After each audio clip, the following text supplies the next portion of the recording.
right.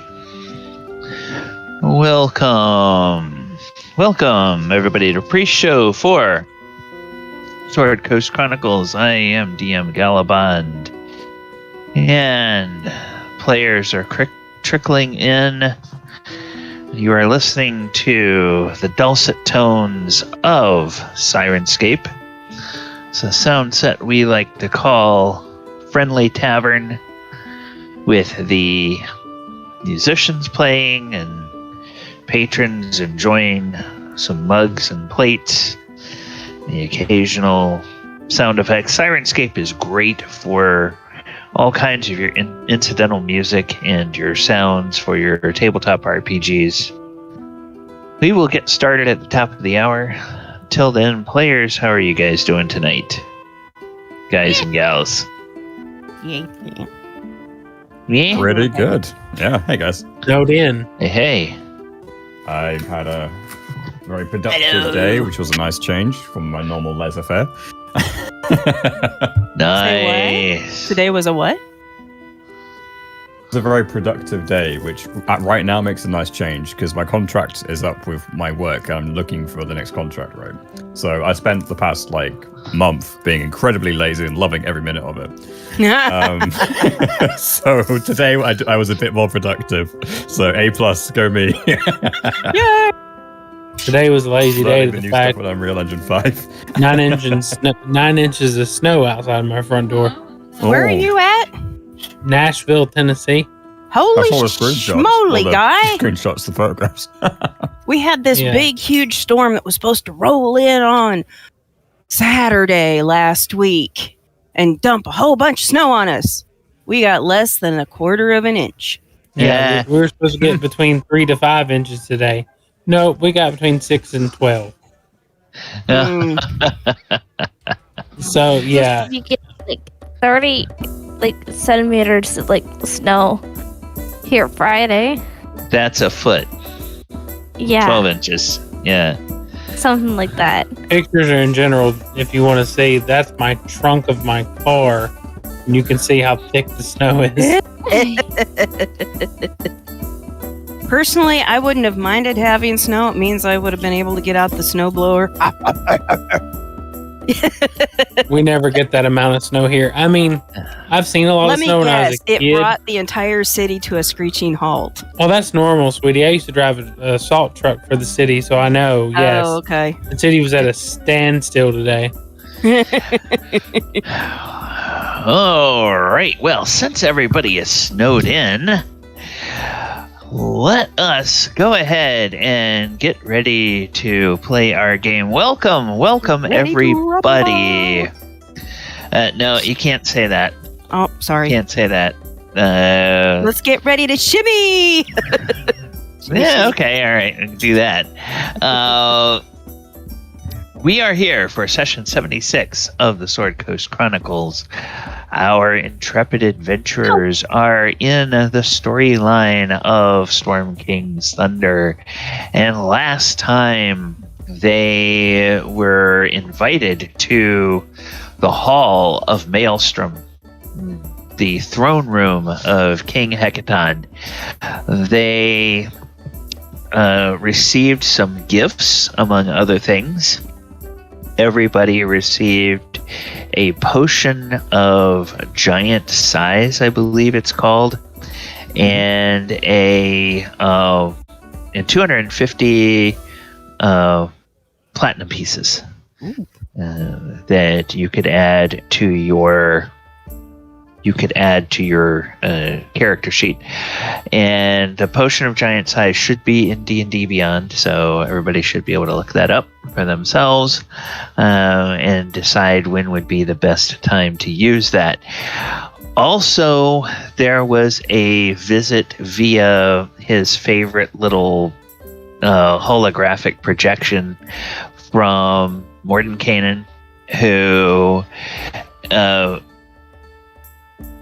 decided that since he had used you guys to rescue King Hekaton, that meant the king owed him a favor. And the favor that he asked was to help do something to stop the Cult of the Dragon. and that suits King Hecaton just fine because he has a score to settle with Iymrith, the ancient blue dragon, anyway. And so he said he was going to spend some time using the scrying pool in his hall to look for Iymrith and put a plan together with some of his giant allies. Meanwhile, there is some time that, a nebulous amount of time that we can take as much or little time as we need to go through for the party to get some things done. One of the things that is being done is several fire giants have been subcontracted to work on mithril armor. I don't believe that by the end of the session you guys had actually turned over the mithril to them, so when you get them the mithril, they can get started on that.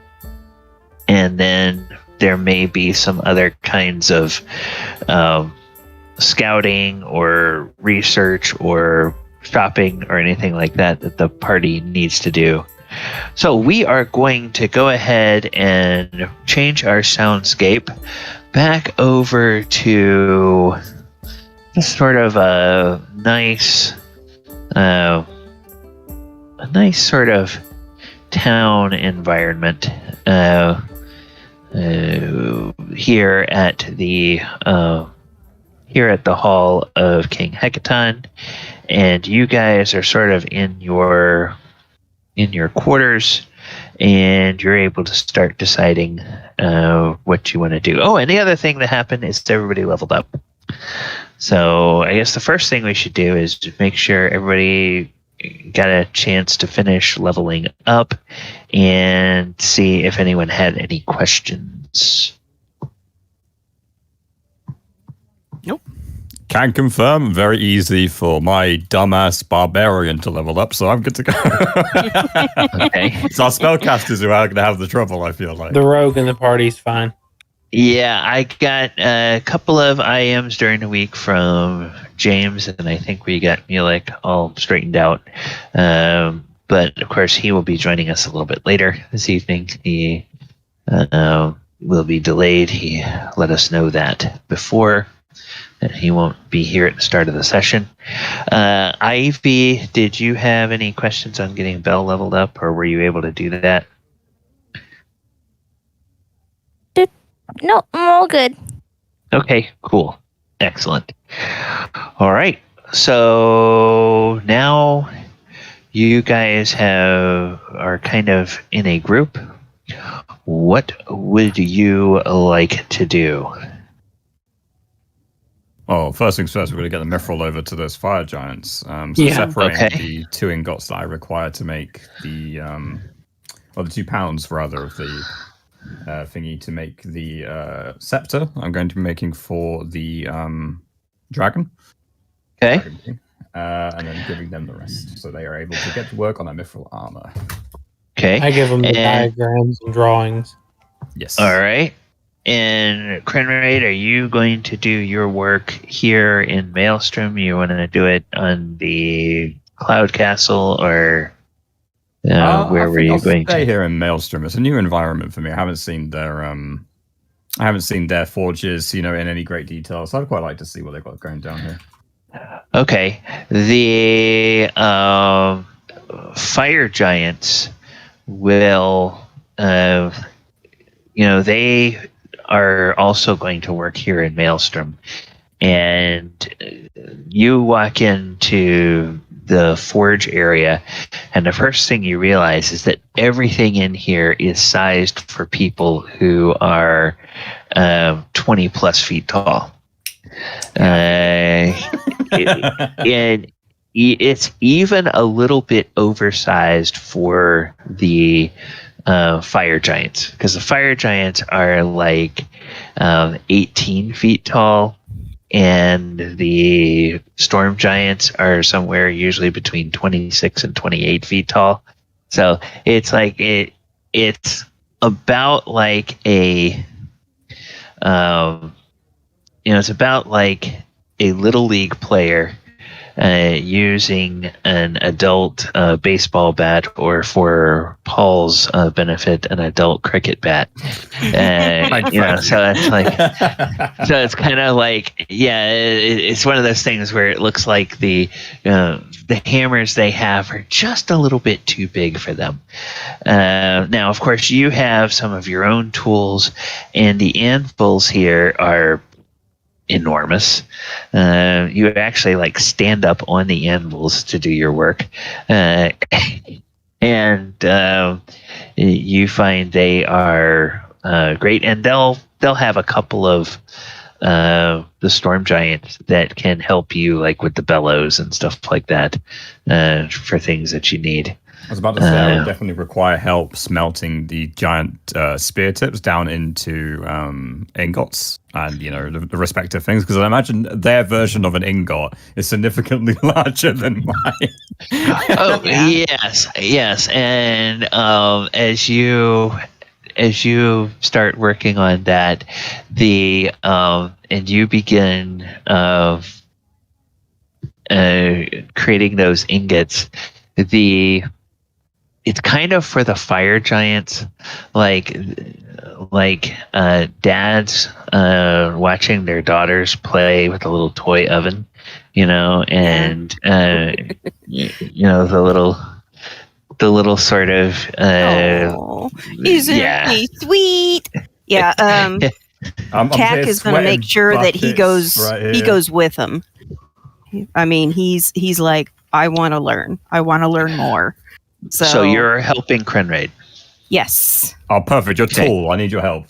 Yeah, because he'll as soon as they start kind of getting settled, then he will pull out his traveling forge and set it up. Now, granted, he's going to have to use their fire and their bellows and stuff like that, but he's at least got he's got the tools his size and whatnot to work on odds and ends. And the fire giants, they look at the traveling forge with interest. And Tack, you start getting some, since you can speak giant, you start getting some very astute questions that show you that these guys really know a lot about their craft.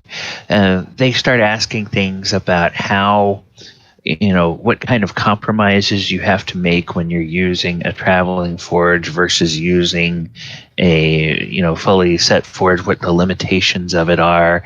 And it's the kind of questions that they're asking that makes you think they're trying to figure out if something like that would be useful for them. Obviously, and a giant he'll be honest with them. He'll say, look, it's my skill level is basically some basic blacksmithing and being able to fix armor on the basic level. I want to learn more, but this is good enough for doing emergency repairs. I'm gonna sneeze. I'm sorry. Hang on.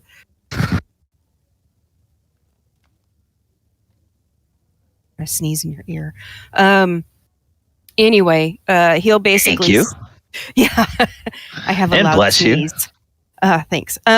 So he will basically just explain that this setup is, normally he wouldn't be able to haul this any other normal way, but because he's got the portable hole, he's able to hold, a little extra materials and what. But he'll explain that.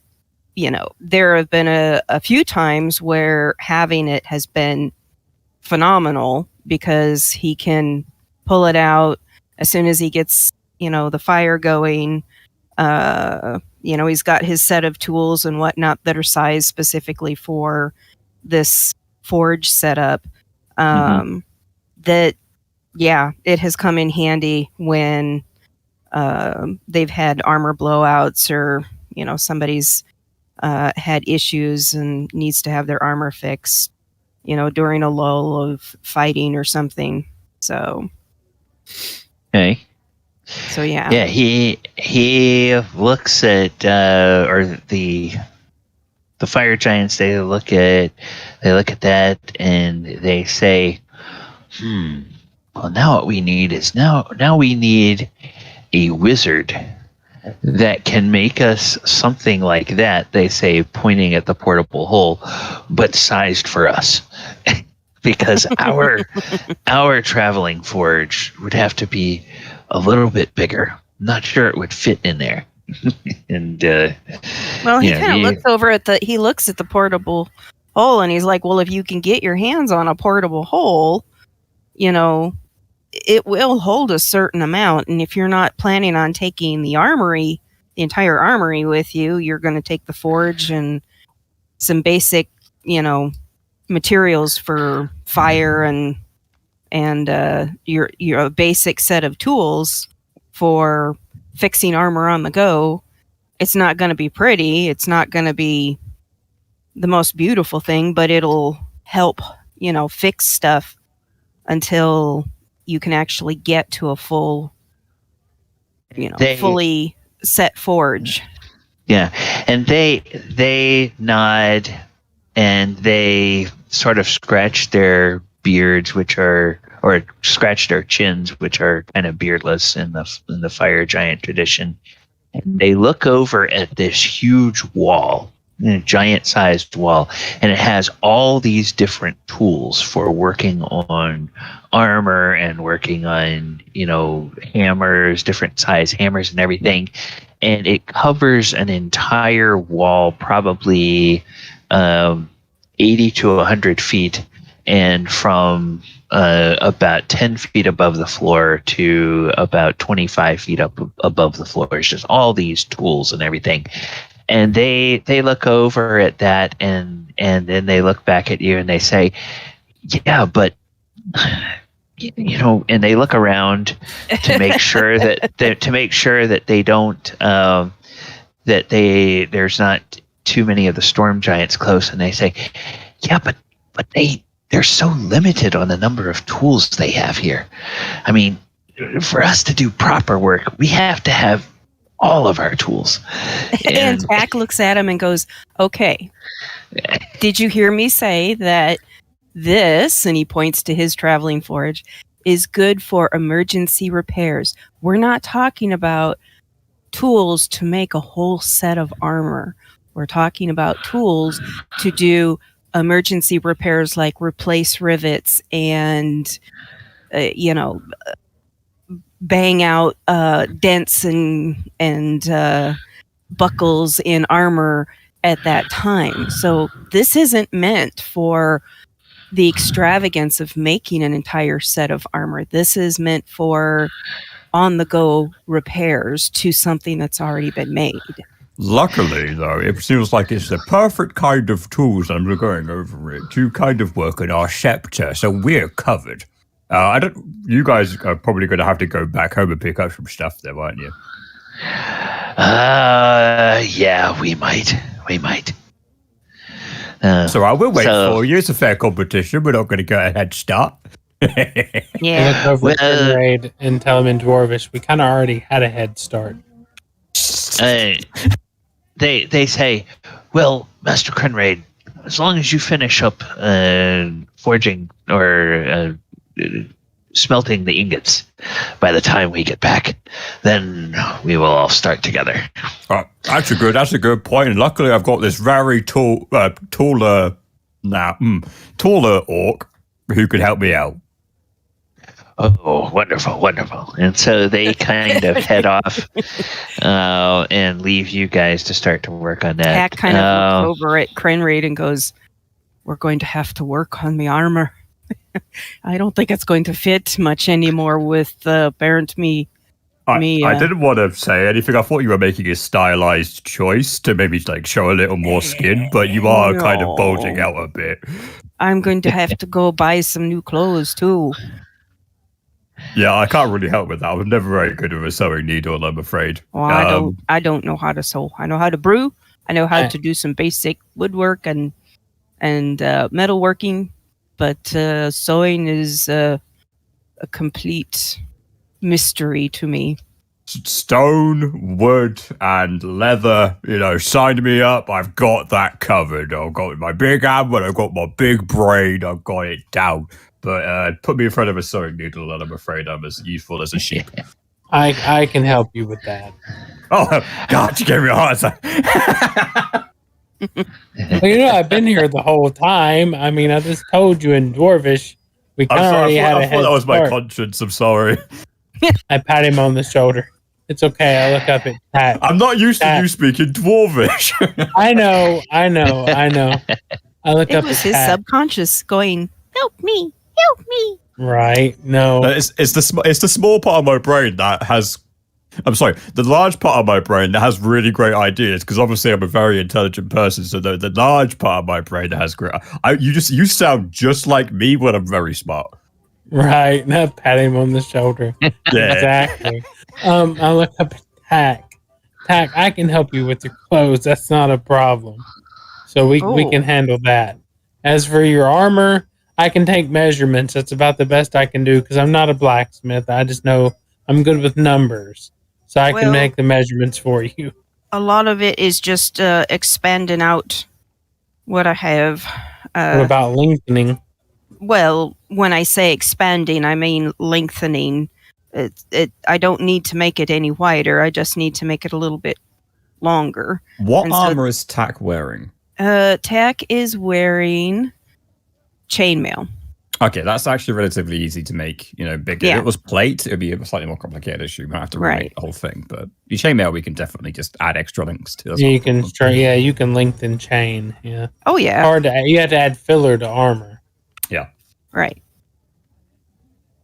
So yeah, he's just like, he kind of shakes the chainmail a little bit, and the chainmail shirt now kind of comes up to where it had before when he had put it on after being freed the night before. It came down to his thighs basically with a split for like riding horses, and then now it's almost hard to buckle it.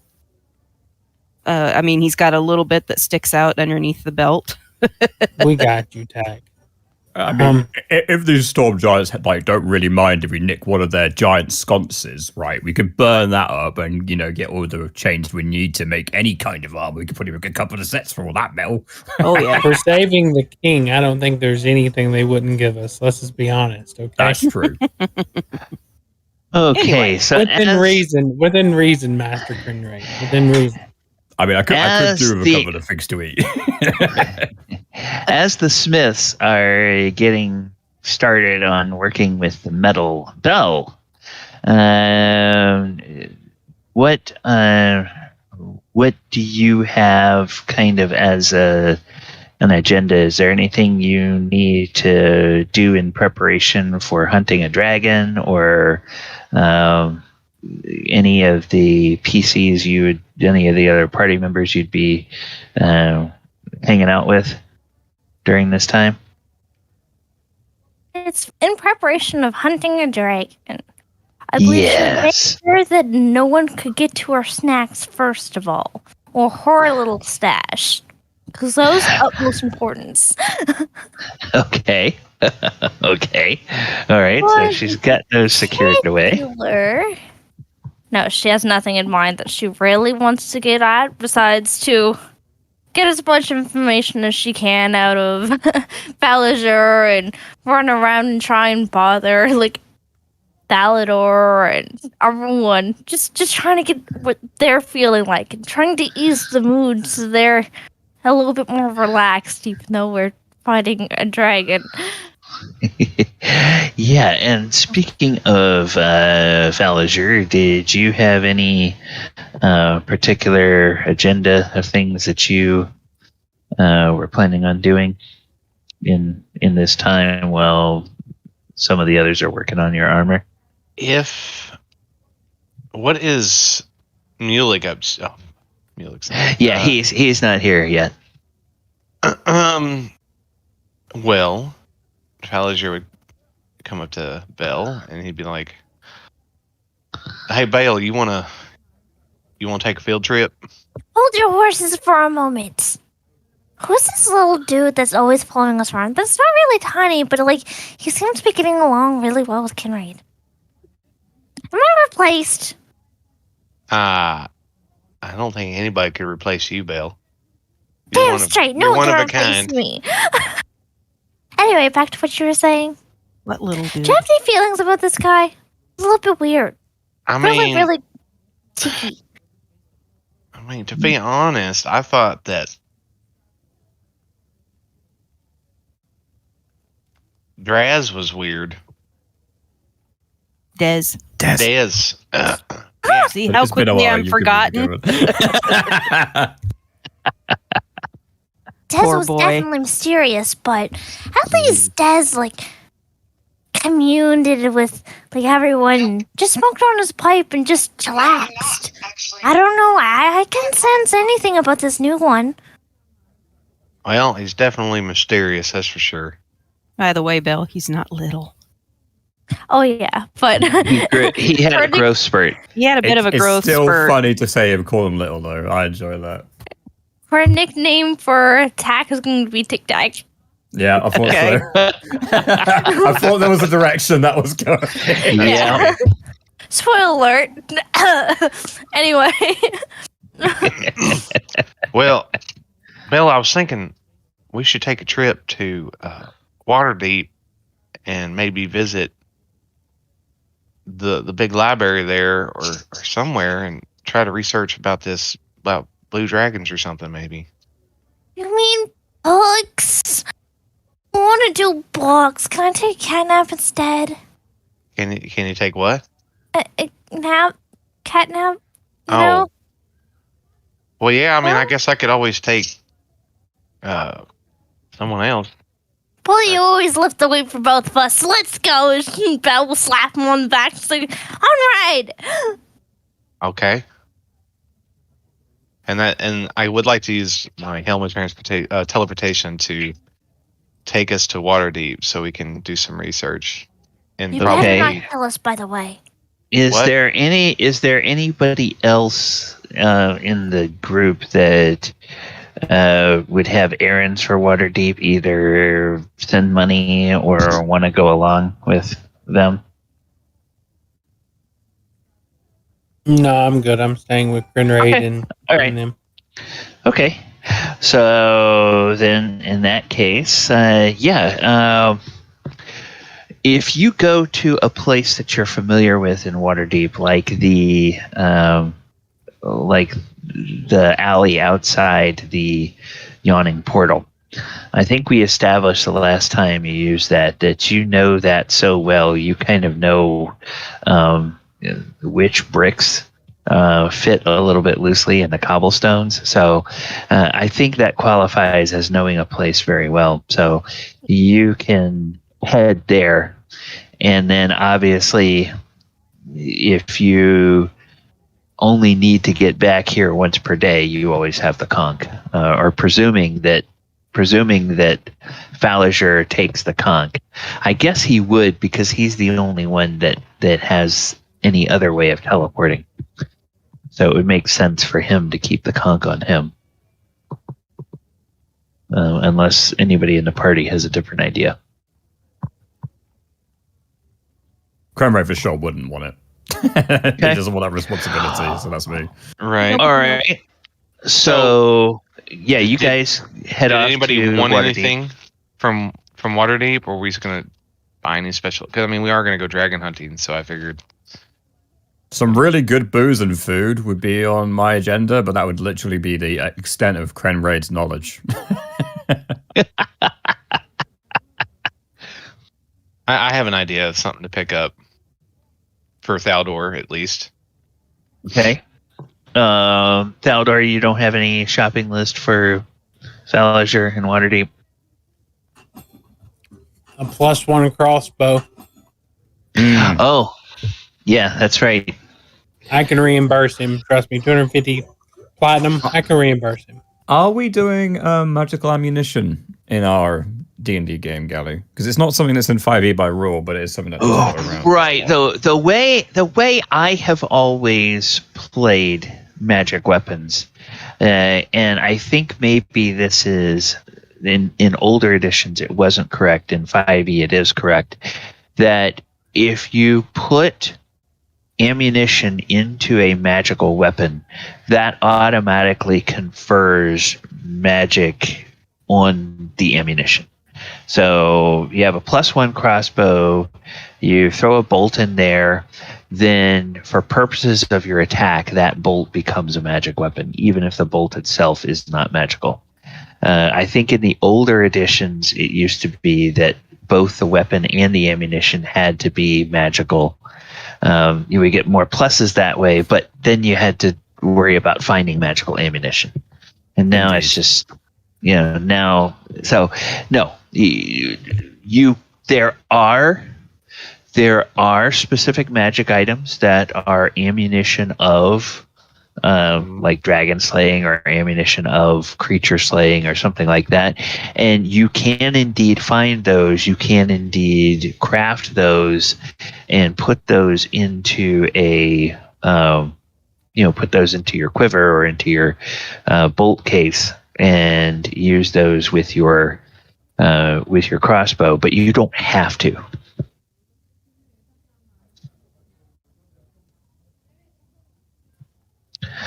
So, nobody else has a shopping list for Waterdeep? No, I'm good. Not Krenraid. Good God, I'm not Krenraid. Good freaking Lord! Easy It's to been say one of today. those days. Tack will pen a letter and just seal it up and hand it to them, and just hand them a couple of coins to send it off. So, looks like send it might send it off. Send it off to the parents. To the parents. Okay. Bottle senders. Yep. All right. So yeah, you can go by the Royal Post and drop that. And that will take care of that. Okay, so before we jump to Waterdeep, Thaldohr, anything else you were planning to do, or you're just going to work with these guys on the armor? If that's the case, we'll come back to all of you in a few minutes. I'm just going to work with these guys because they need somebody with a level head between the two of them.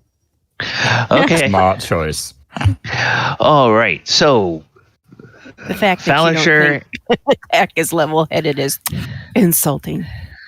Falazure and Bell, you guys use the Helm of Teleportation, and you're off to Waterdeep. I'm not dead?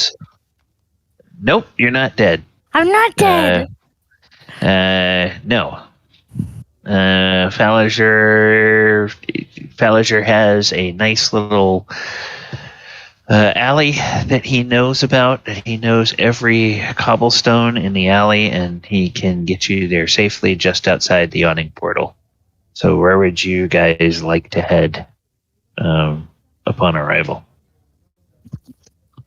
Being as we're both lore bars, where would we go to in Waterdeep to ascertain special knowledge about creatures? Anywhere. There is, I think there's a place called the Scriptorium. Scriptorium is a large temple of, who is it? Is it Oghma? And that's the god of knowledge in the Forgotten Realms. I want to say yes.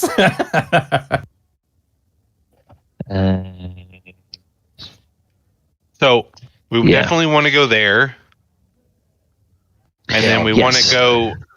I want to go pick up a +1 crossbow and some dragon slaying bolts for Thaldohr. Okay. No, I want to steal the crossbow, and then you can buy the bolts. Oh. I mean, what? You want to do what, Belle? He just looks down at her. What? You want? Well, in this case, we needed more than them. So I mean, I know you like to go thrift shopping, but I know you like to go even more shoplifting. So, I mean, I don't see a problem with it. They don't need it. And we need it more because we're saving like lots of people and things like that. So why pay gold to save their life? I mean, you make a compelling argument.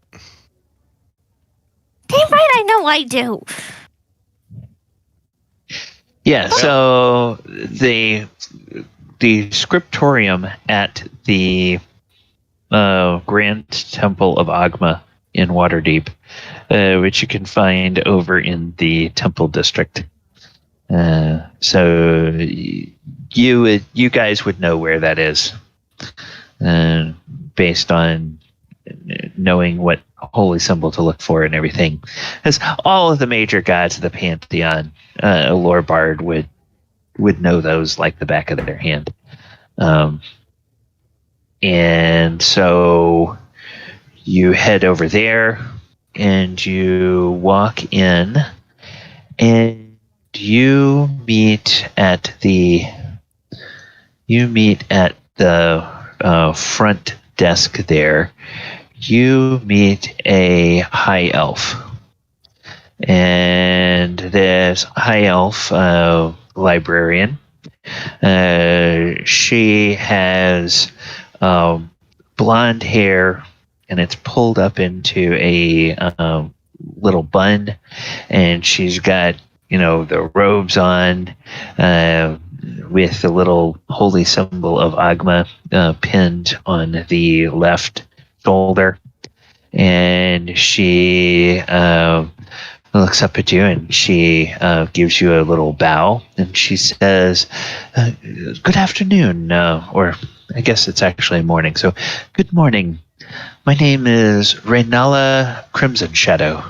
I am one of the librarians here at the Scriptorium. How may I help you today? Well, howdy, Miss Crimson Shadow.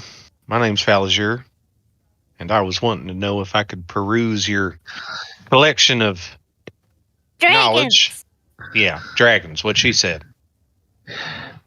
Oh, well, we have an entire wing on the third floor is dedicated to dragons. Is there a more specific? Are you looking for a specific kind of dragon, or is it perhaps a specific named dragon that might have some knowledge or books accumulated about it? Out of character, what the hell was their name? Well, her name is Iymrith, and you know that she is an ancient blue dragon. Yeah, we'd like to see if there's any information about a female blue dragon named Iymrith. And she says, "Oh, Iymrith. We may have a few volumes on her in particular, but I can give you some directions." And she takes a piece of parchment and she scribbles down with some ink. She gives you a code, and it's like L3 I/J 2 through 5. And she says, if you go to level 3 and you look for the stacks that are labeled I and J, and you go to the shelves 3, 4, and 5, you will find the books that we have on blue dragons. If there is anything on a particular named blue dragon, it will be cataloged in that area. All right. Thank you kindly. I think we can wing it from here. Okay. Any other true sight you can give us? What? What? What? I thought we were making puns. She's like knowledge of everything, so like she has true sight on these things, so maybe she can unlock something special for us. Falazure just awkwardly looks at the. And she gives you a little smile, and you guys can make an insight check if you want on her smile.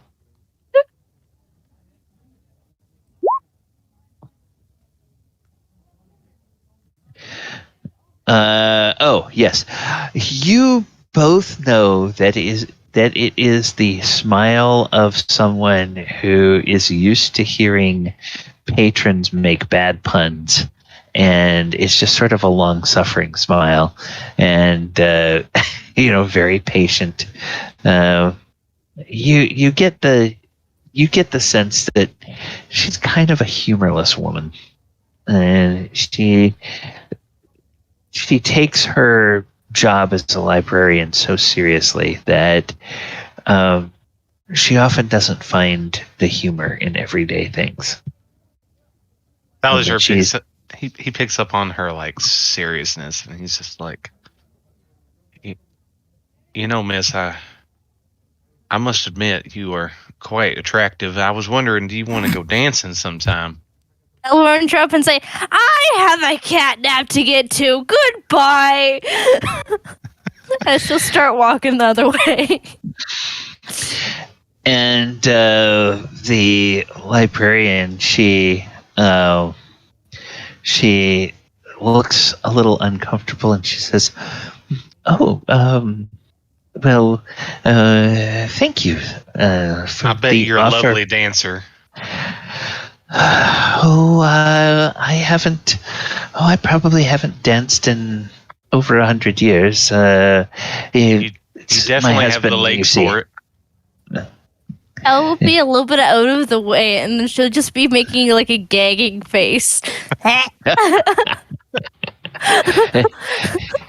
Falusure's just kind of like leaning in on his elbows on the counter, and he's just like kind of like resting on his chin, and he's just smiling at her. And she says, "Sure, I appreciate your kind words, but well,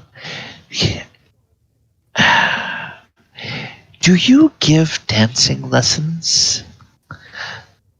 Oh, for you, I'd make an exception. Oh, for so my husband and I could book dancing lessons with you? Oh, absolutely. I think perhaps we probably need to do a one-on-one just to get an idea of where your talent is at, and then we can bring your husband in on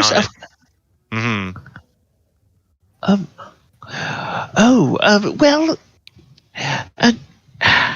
I was actually hoping that you... Well, I hope that you can give one-on-one instructions both to myself and to my husband.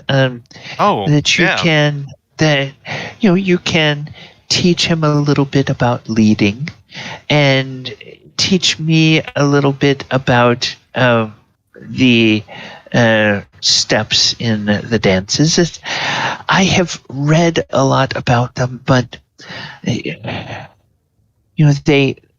I see where they say to place your feet, but I have a hard time visualizing how my feet would actually go. For one thing, I don't leave black marks when I step anywhere, so I'm not sure how I'm supposed to emulate the images of the dance steps in the book. Belle would just be cracking up laughing at this point, trying to hold onto her nose and everything so she just doesn't make a noise. That was the real high joke, Gally. And Falazure saying, "You just got yourself up into a mess." Gally, if you don't have inspiration, give yourself inspiration. Well, thank you. Okay, all right. So DM has inspiration. Ooh, absolutely. Well, I'm real busy right now. Saving the world and everything. But I sure would like to. I stopped back this way. I wouldn't mind teaching you a step or two. Well, yes, and I know my husband would just enjoy that. He has, for the last Yes, for the last 50 years, he has mentioned that maybe we should go to some of the balls that they hold over at the Temple of Sune. But, I've just not felt comfortable going, and I've never had the courage to ask anybody to teach me to dance. But since you offered, that's wonderful. I know it would make my husband so happy. Wow. You want to go to the dance parties of the Lady Sune? I heard those get kind of, how do you say, a little risque, if you know what I mean. And he just kind of like does that and he winks at her. Yes, from what my husband tells me, I believe that they sometimes they wear their dresses only down to their calf. It's true. Yes. All right. Well. Yes. We both have work to do, don't we? Yes. Thank you so much. Oh. And your name, sir, was? Oh, my name is Sir Falazure. Oh, Sir Falazure. I will look forward to the next time you are in Waterdeep. Thank you so much. Oh, my pleasure. It was lovely. And he just kind of like walks off. And you can hear her say, next. And as you walk away, you notice there's a couple of other people standing like 5 or 10 feet away, nice social distance, waiting to speak to the librarian. And she just is very prim and proper. Next. He just kind of gives a look at Belle like, I don't know. Marian. He'll just shake her head and just start laughing, saying, "Oh, you have a date with her and her husband." Well, I mean, madly, Madam Librarian. Marian. I was just having a little fun, Belle. She looked she looked like she had a stick up her ass. She's not a me. Yeah, well, I was just having some fun. Let's go look at this books. I'd rather torture another woman. Oh, well, I tell you what, you curl up and take a nap while I read the books. Well, no, because you need help because you can't read half the time. What? Yes. What made you think that? I'm an excellent reader. Because you always ask me to double check your spellings. Well, I'm just a little conscious about my grammar style, that's all. Exactly, you grammar style. Belle will smile and grab the piece of paper and say, "Come here," and then she'll just book it. Yeah, he follows. Okay. All right. So let's do. I'm late for my cat nap. And then let's duplicate this. And while I am looking up a few things here, let's go back to the back to Maelstrom and Tack, Thaldohr, and Krenraid. I don't think we have James yet, do we? No, he's not here yet. So you guys are there working in the forge. So how is that going? Are the ingots progressing with the Storm Giant's help? Oh, yeah. It progresses about how you want it to. So, what process does Krenraid go through? So, depending on how the ingots are made, obviously they're going to be made in their folds, right? Their molds are going to be significantly larger than ours. So I'm going to have to refold the metal several times in order to... Actually, surprisingly enough, they do have some smaller molds that are close to humanoid size. And when you express a little bit of surprise about that, one of the storm giants says, "Oh yes, it's the whirlpool. There is a natural whirlpool that occurs in the shipping lanes that go past go past Maelstrom. And a lot of times that whirlpool will pull down ships. And there's a whole graveyard of ships out, littering the front yard, if you will, of Maelstrom. So every time a ship settles to the bottom, we go and salvage what we can. So we have a lot of stuff that's sized for humanoids, and of course, if you get it out of the water quickly enough, you can stop the rust, and it can be perfectly useful. I didn't think that's a really great benefit of living under the sea. Anything that sinks, you could just grab. And you guys can breathe under the water, can't you? Oh yes. Well, it's why King Hecaton's great grandfather built his castle here.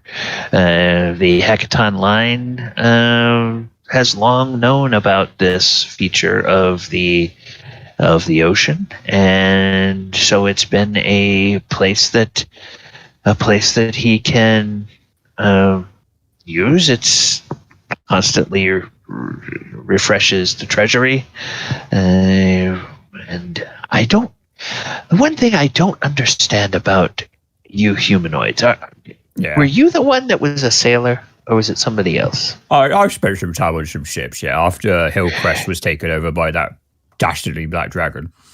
Oh, well, after we get this blue, that might just... If I find that I have a taste for dragon killing, you may have to try to talk me into going and killing a black dragon. Some friendly banter, some good food, good booze, and good conversation. Right, my friend. I can convince you of anything. Well, good booze. Thaldohr looks over at Krenraid, gives him a look, and I said, "Has he met Falazure?" I'm taking one from his book as a quote. Yeah. Meanwhile, Jack's just standing there, kind of listening to these two guys banter back and forth a little bit, going, "Boy, there's a story there. I don't know if I want to know it." There's going to be a story in an hour. He says. He says, yes, he says, I don't understand why the humanoid ship captains keep using these shipping lanes when they must know good and well that there is a natural whirlpool that forms on a somewhat regular basis. I mean, once you track it for a cycle of 300 years, you can tell almost exactly to the hour when the whirlpool is going to happen. Now, of course, over a period of 10 or 20 years of watching it, you would not be able to detect a pattern because it seems at random. But there is a pattern. It just has a very long cycle. And once you follow the cycle all the way through a few times, you can then predict with greater precision. I don't understand why the humanoid sailors haven't figured that out yet. I think the old sailors, right, the old hands would probably have an idea as to, how it felt. I think personally, in my experience, the way that they did it was mostly by instinct anyway. Like, something feels off today, and then suddenly there'd be a storm, and you're like, oh God, what is that? And it was terrifying, right? And some old, cranky sailor would know it before it even hit. I feel like that's mostly how humanoids kind of do it, in my experience anyway. Most of the time they use like kind of dangerous routes is because they got a really tight time schedule, right? And because they're cheapskates, they don't want to get anything that can fly or do anything else. Right. That's correct. I was also going to say the shortest distance between 2 points is a straight line. So, that's why they do the shortest routes like you're talking about. But you're on point, Krenraid. I was going to say, like, my experience is, somewhat limited. I mostly did fishing runs, but we did do a couple of cargo runs, right? And when those cargo runs went done, a couple of times they were like food and other things that could go a bit smelly if they were on the ship too long. So in those situations, we kind of had to skip certain safety precautions and go some dangerous routes that we weren't prepared to go for. I'm going to be completely honest with you. But it wasn't so bad. Met some sea beasties, ran away very quickly. It was all right. But yeah, I think mostly it's just time schedule and going by instinct, going by your belly. Well, then that is probably where they are failing, is too much reliance on gut instinct.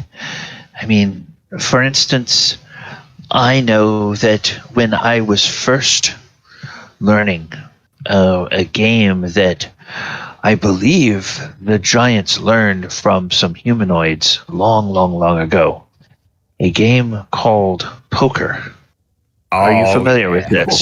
Yeah, I've played many taverns with the cards. Across the world. Oh, yeah. Yes. I at the beginning, for the first 50 years or so that I played poker, I would try to play by instinct. And my ability to win or lose was just not very good. I would win maybe, a quarter to a third of the time. Even when I thought I had a very good hand. It was not until I began looking at the cards that I had in my hand and counting how many cards were dealt between the time I got cards that I began to better realize that there was a probability that even though I may have a good hand, somebody else probably had a better hand. And once I used that factor, then I began to win a lot more. As far as I'm aware, there's two ways to play poker, right? There's the play your cards, have some fun, have a drink kind of way. And there's the way that my good friend over here would know significantly more about Thaldohr. You know the other way, the way that makes you kind of always win. Oh, you mean loaded dice or marked cards or playing dirty? Yeah, I'm not too familiar with that, but as far as I'm aware, whenever I play it in like a pub or a tavern, there's a bit of both going on at any given table, right? You walk to any table, there's two games being played, all right? There's one by, folk like me who just like to play the cards and laugh if we lose and laugh if we don't. And then there's folk like Thaldohr here who's going to take all your money. Unless you're playing against the bard. Remind me not to play against him. Oh, no, I play fair. I'm just saying, unless my cards or chips are low. But 9 out of 10 times I play fair. Krenraid see me gamble. I play fair. So that's not the issue. But I will say don't play me with dice unless you're the bard. Then, Falazure has kicked my behind many times and took lots of my money. But it's all in good fun. Basically, if I was someone that I didn't know Thaldohr, I would be worried. I wouldn't take you for a fool there, Krenraid. So during this conversation, you guys wind up being able to heat and smelt the metal into the proper size. Were you looking for making like 1 pound ingots or 2 pound ingots, or what size were you wanting to make? So 1 1/4 pound ingots would be ideal, because that's the way I can equate it in my Queen Krenraid's mind. It's also the way that I, as a player, could understand the process. So I'm going to go with that. Okay. Oh, thank you, Commodore. So Commodore did redeem 1,000 points for DM inspiration. Of course he did. Thank you. So, all right, you guys are able to go ahead and make those ingots in the 1 1/4 pound size, and you set aside the number that you need, and they cool over here, and then you set aside the other number, what is needed for Falusure's armor, and those start to cool over there. So once that is done, we will go back over to the Scriptorium, and while we're over there, you guys can decide what you'd want to work on next. All right, so Bell and Falazure, you are in the Scriptorium, and you follow the scrap of paper that the librarian gave you, and you go up to the 3rd floor, and you do find the section on blue dragons without any problem. I would like you to each make an investigation check. And this first investigation check is to see if your first time looking at the shelves, if you can find any books on Iymrith. I'll shout over to Falazure, in a whisper, saying, "Keep your eye out. I think it may start with an I." She's trying to encourage him and give him bardic inspiration. Okay. Yeah. Okay. All right. Cool. So which roll is it? Investigation? Investigation, yes. Okay. So I need to roll, or? Well, you guys can both roll now. You're getting bardic inspiration from Bell. Okay. And so far, I don't think Bell has the bardic inspiration, but so 15, you find a bunch of books on blue dragons in general, but you don't run across anything on Iymrith. Let me see what I can roll here. Generic information's great. What is that? At least you get a D10. Ugh, God. I'm going to use inspiration. Okay. Can I guidance myself? Just kidding. Probably can't. You can technically. If you can use DM inspiration, and then if you think it would help, you could add Bell's inspiration on top of that. If you have DM inspiration, thank God. And then a Still D10. have a D10. Yeah. Oof. Has 10th level bird, baby. Yeah. All right. Here we go. No whammies. What could go wrong? Yeah. Hey. It's not bad. Hey, it's better than your normal roll. And a guidance. I'm just kidding. 29. Okay. Do you believe your god would influence this? Is the question. Yeah. Yes. Okay. So Bell, you find a good. Oh, let's say. Come on. You find a good You find a good 11 books on blue dragons, and then Falazure, you find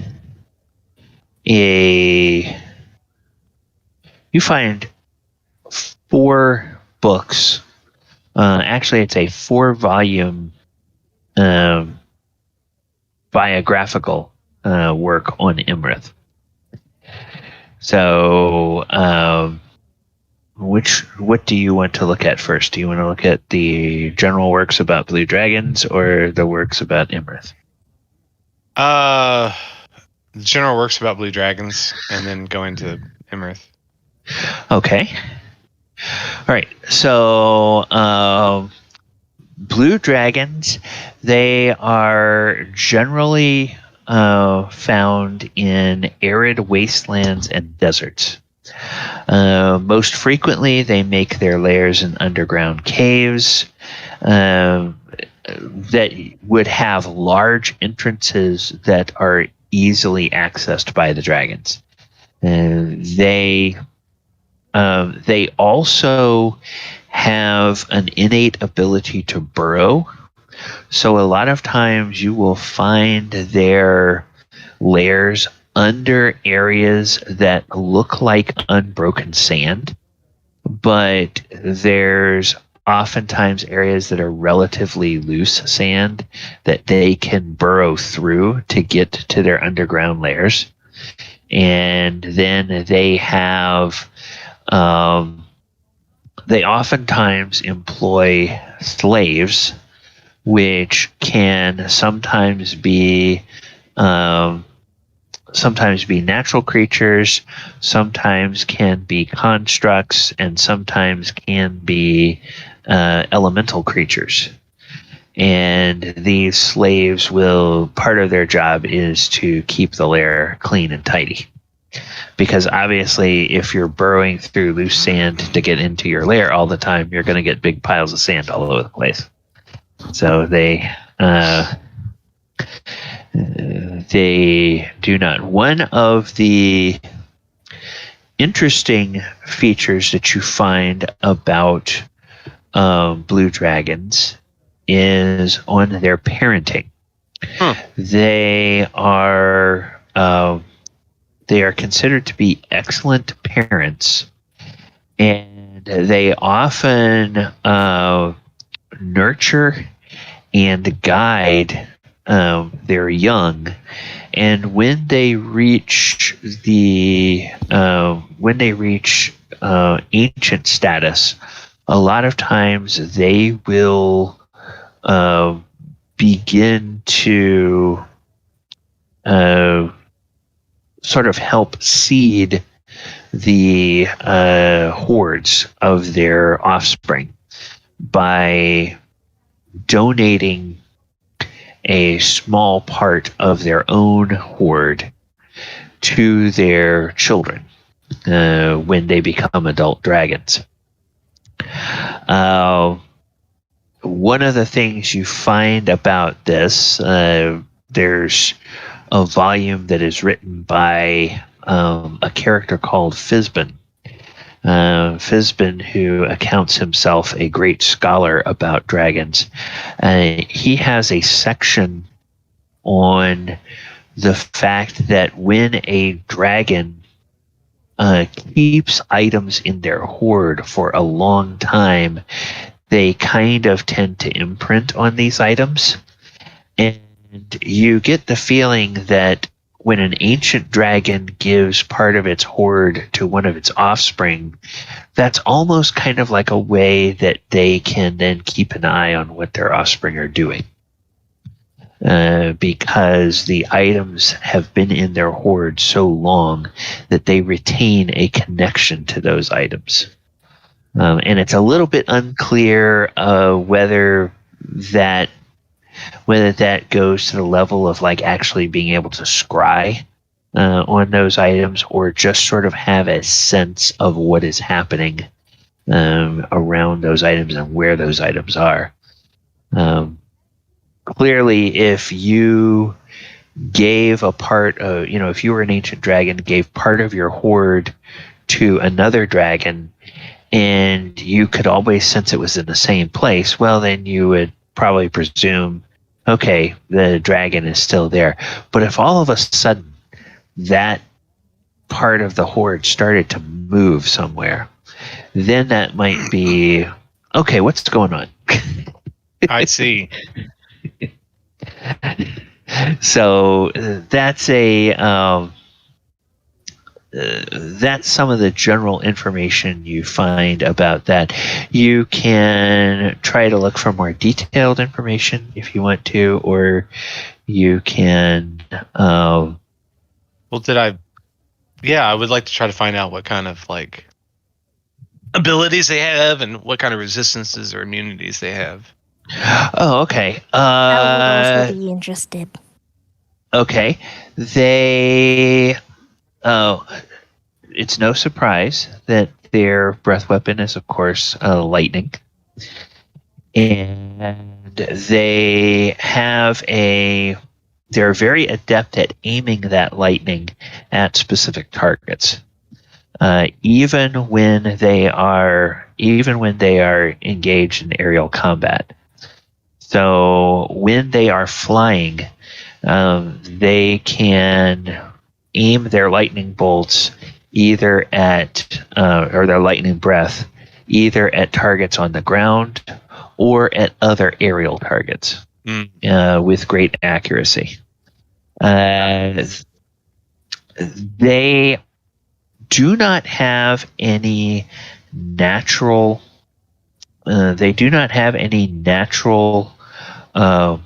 Magical abilities, but they are considered extremely intelligent, and they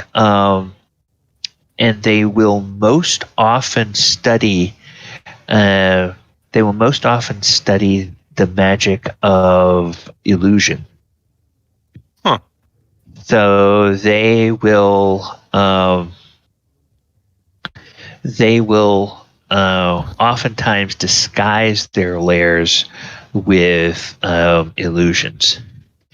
And sometimes they will even set traps for prey by creating illusions such as, an illusion of an oasis or something.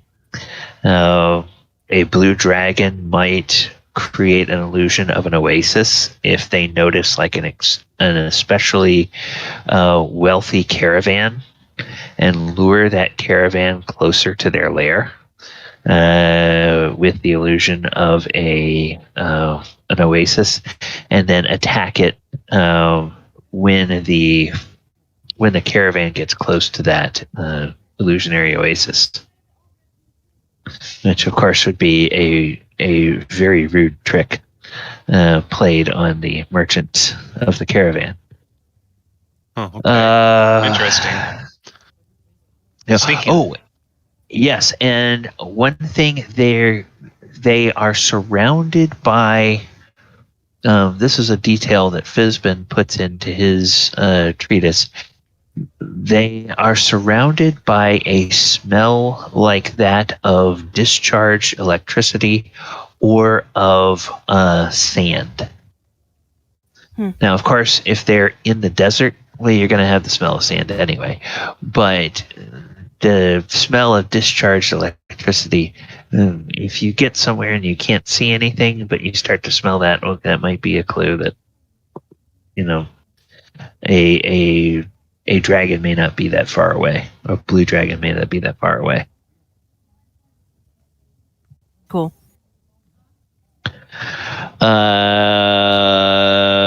Resistances. Let me see. You guys did find a number of books there, so let me take a quick peek here. Oops.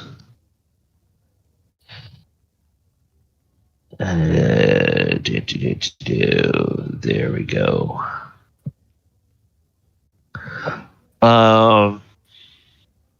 Well, they are immune to lightning, and like most dragons, when they get to adult age or older, they gain legendary resistances. Also, about the worst place you can ever fight a dragon is in its lair, because it gains not only can it use its legendary actions, it also gains lair actions when it's in its lair. So that makes it especially difficult to fight. And as I said before, or as one of the resources said before, they oftentimes will have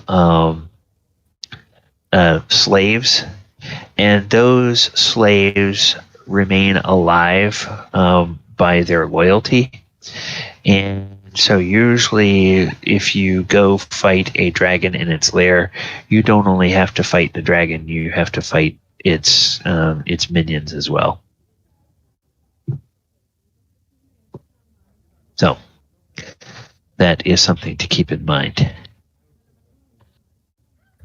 Any other particular details you guys would be looking for? Is there anything that he's vulnerable to?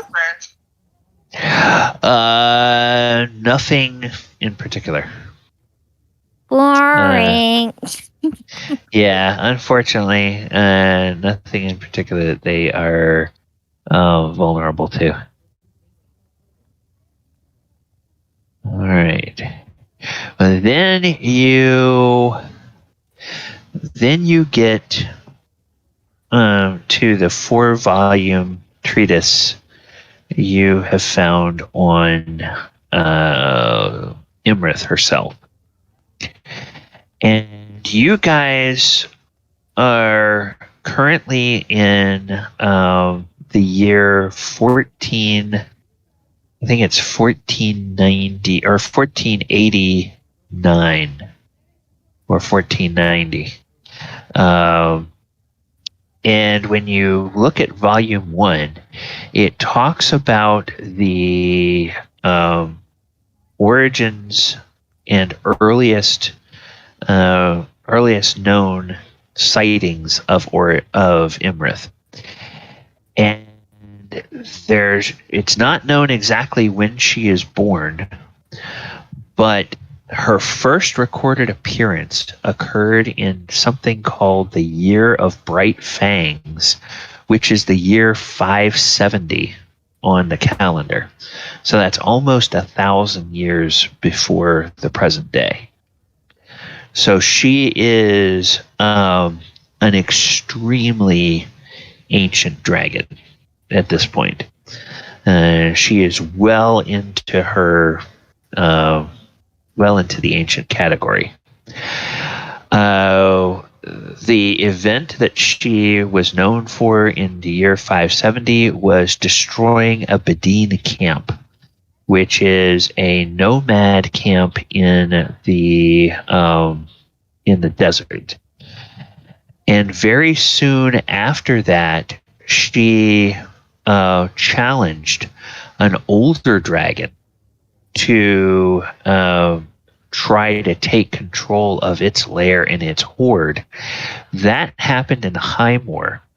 She was defeated and she was nearly killed. She was injured so badly that as she flew away, she got beyond the range of the dragon and apparently crashed. But when she crashed, she landed in some Netherese ruins in the Forgotten Forest. And during her recuperation there in those ruins, she somehow gained some powerful magical abilities, well beyond that of what most blue dragons are known for. So there are a number of theories about how that happened, and one of those theories is that she served, or she became for a time the servant of an archmage who had done some magical alterations to her. And that was lent some credence over the next couple of 100 years as Iymrith and a skeletal figure raided villages and caravans in the Demelber Valley and along the Sword Coast. So that takes you up through Volume 1. And it's kind of her origins and her gain of some additional magical powers. Then in Volume 2, finds her in the ruins called Anorath, which is located in the Anarok Desert. She supposedly met she supposedly encountered some creatures that were associated with the fall and destruction of the Netherese Empire And these are aberrations that are known as Faerun. And there's a little bit of a description here of Faerun. Faerun are described as these grub-like monsters that are supposed to be from the far realm, and they literally feed on magical energy. And it was there's a cross-reference that the Netherese Empire, at their height, they were producing so much magical energy that it attracted the attention of these Faerun through or from another dimension, and they opened portals to Toril, and they began feeding off of the magical energy of the Netherese, and that is what led in part to the collapse of their great civilization. Also turns out that these Faerun are supposedly very intelligent and incredibly evil. And it's not for certain how many of these Faerun that Iymrith encountered, but she fought several of them, once again nearly died. But what is known is that ever since that time, there's not been any reported sightings of Faerun in the entire Underdark desert. So either she drove them off and they haven't come back, or she defeated them, is the implication. She once again, this encounter led to her supposedly finding more ancient magics, and finding some very rare spells. And when then what happens at the end of the second volume is the report of a great adventuring company that sets out from the that has heard about the legend of this of Netherese ruins in the Underdark desert, and they set out from what would later become Baldur's Gate. And they traveled to the Underdark desert along with a large supply caravan. And it said that they encountered Iymrith, and Iymrith was able to take different forms and was able to slay each of the adventurers in turn, showing a kind of a cruel streak in terms of sort of delighted in hunting down each one of the adventurers one by one and destroying that adventurer. And then the rumor is that somehow she took their bodies and turned their bodies into some kind of servants, but it's really not clear what that is. And also, what's unclear is how much of those abilities that the adventurers had, these servants retain. Whether it's just like she turned them into skeletons, or whether she somehow was able to turn them into something more powerful than that, is kind of unclear. And it was there that she gained her reputation and the name that she is commonly known by, which is the Doom of the Desert. And so she is she's there. Then the third volume is a rather short volume, and that jumps in time all the way to the year 1360 which is the year of the turret. When Iymrith enslaved another group of adventurers who had called themselves the Company of the Flame Spider, and she treated them as their pets.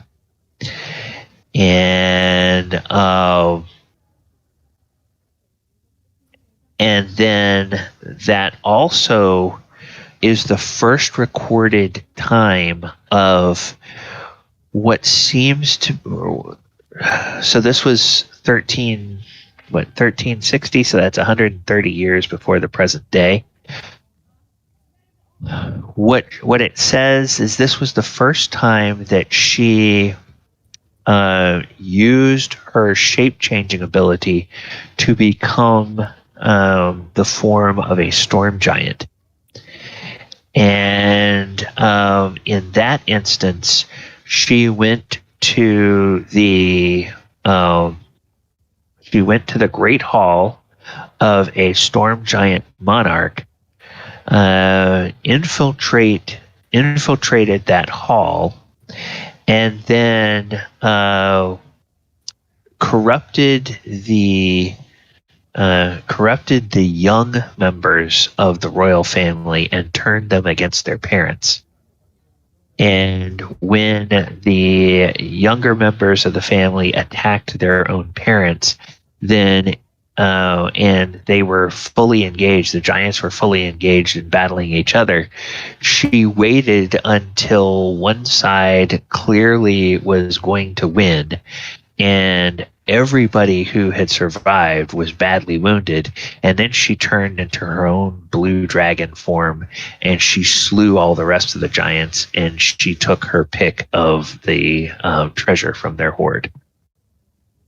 So what she did in Maelstrom, apparently she's done that before with other storm giants. And that also talks about her offspring. That third volume does, and by the end of the third volume, it's said that she has 3 adult offspring and a 4th offspring who is by that time a young adult. And that offspring that volume ends about 100 years ago. And then the 4th volume is more just a collection of anecdotes and stories and travelers' tales and songs, and the various different people that have sworn vengeance against Iymrith, and how most of those people wound up dying without ever getting anywhere close to Iymrith, and the unfortunate tales of those who actually succeeded in getting the dragon's attention and how they were brutally slain. So it's like everybody who's gone up against this dragon has come out on the losing end so far. And it's clear that she, after close to 1,000 years, she does have an enemies list miles and miles and miles long. So that's kind of what you find out about her. So the implication is that probably in her lair, you wouldn't be surprised if you found some kind of Netherese magic, either in terms of spells she's able to use or items maybe that she has at her disposal.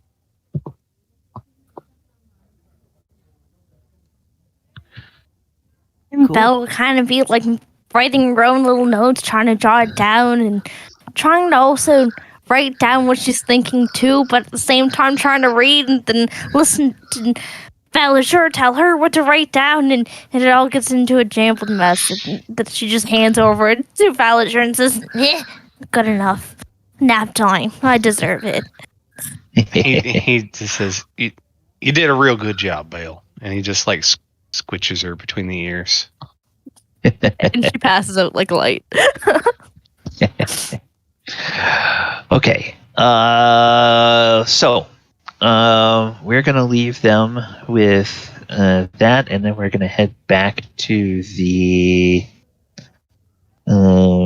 actually, we are going to take our... we're going to go ahead and take our break because it's almost the bottom of the hour.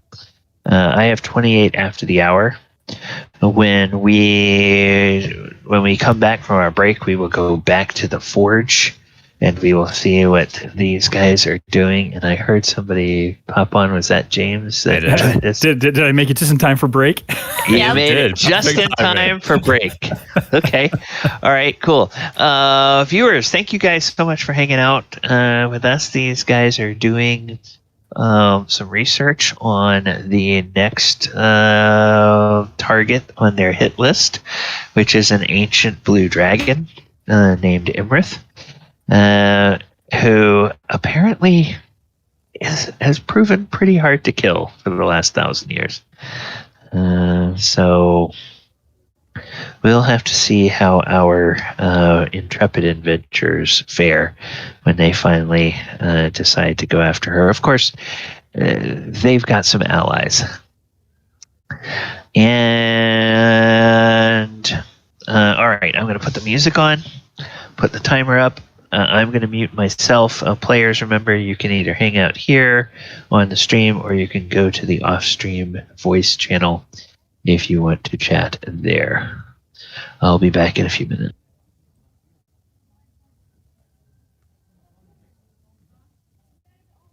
Also, if nobody ever looked, it's in Belle's little tiny channel. You can check the notes in there. I don't know what I saw. Yeah. Hey, really quick, what'd I miss? What do you guys need? Obviously, your amazing intelligence. But other than that, we haven't really done that much. We're doing a bit of research right now, Belle and Falazure. If you wanted to come to the library, but you can probably tell them that you came along. If not, they're making armor thingy-majiggies in the armorate with the big, huge giants that are too big for them. So, Belle and Falazure are in Waterdeep. They took the teleport, and they also have the conch, I believe, on them. So, okay. I'm not sure how you get there.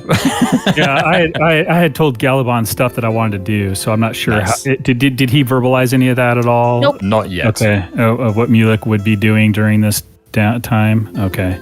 Definitely something we could do, though, when we get back from the break. I think that's something we should take off with, yeah. Yeah.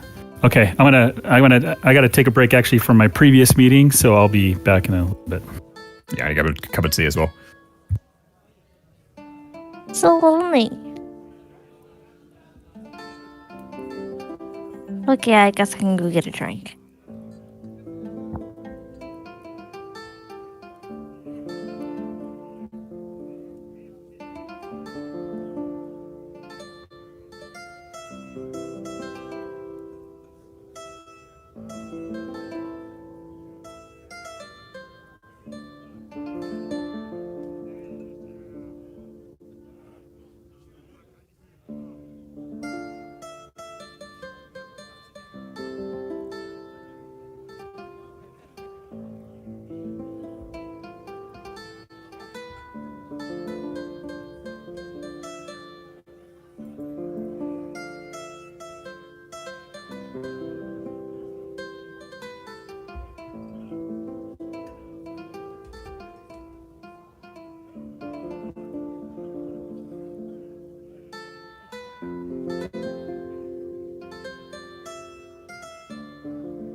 Someone's in a chipper mood.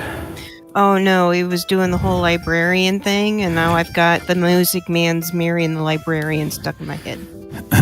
What can I do, my dear, to catch your ear? I love you madly, madly, Madam Librarian. Marian! Oh boy, all right, I gotta read all these notes, see what everyone's been doing. Just yak, yak, yak, yak, yak, yak. Been a talking head episode so far there, Mulek. Sorry, what was that? Said it's been a talking head type of episode. Gotcha. So I see all this, prepare some gold filigree by taking gold coins. Oh yeah, we're making the scepter. It's me, Krenraid, and Tack are all making the scepter for fellow ghosts. What's this, like, scepter for what? We made a deal, remember? I negotiated the rest of the mithril to make the armor for Falazure if we were able to make him something for his throne. Gotcha. Originally just me and Krenraid, but now that we have Tack as an extra hand, it helps. Not for for the giant, right? No, for Felagos, it was because he's the one that gave us the mithril. Oh. Remember? Cause Yeah, I got you. I was confusing that with the effort that the giants are doing for making the armor. Oh no, they're just having a competition with Krenraid to see who the better craftsman is. And that was just a con to get them to make it because they could do 4 times the work faster than we could. Yeah.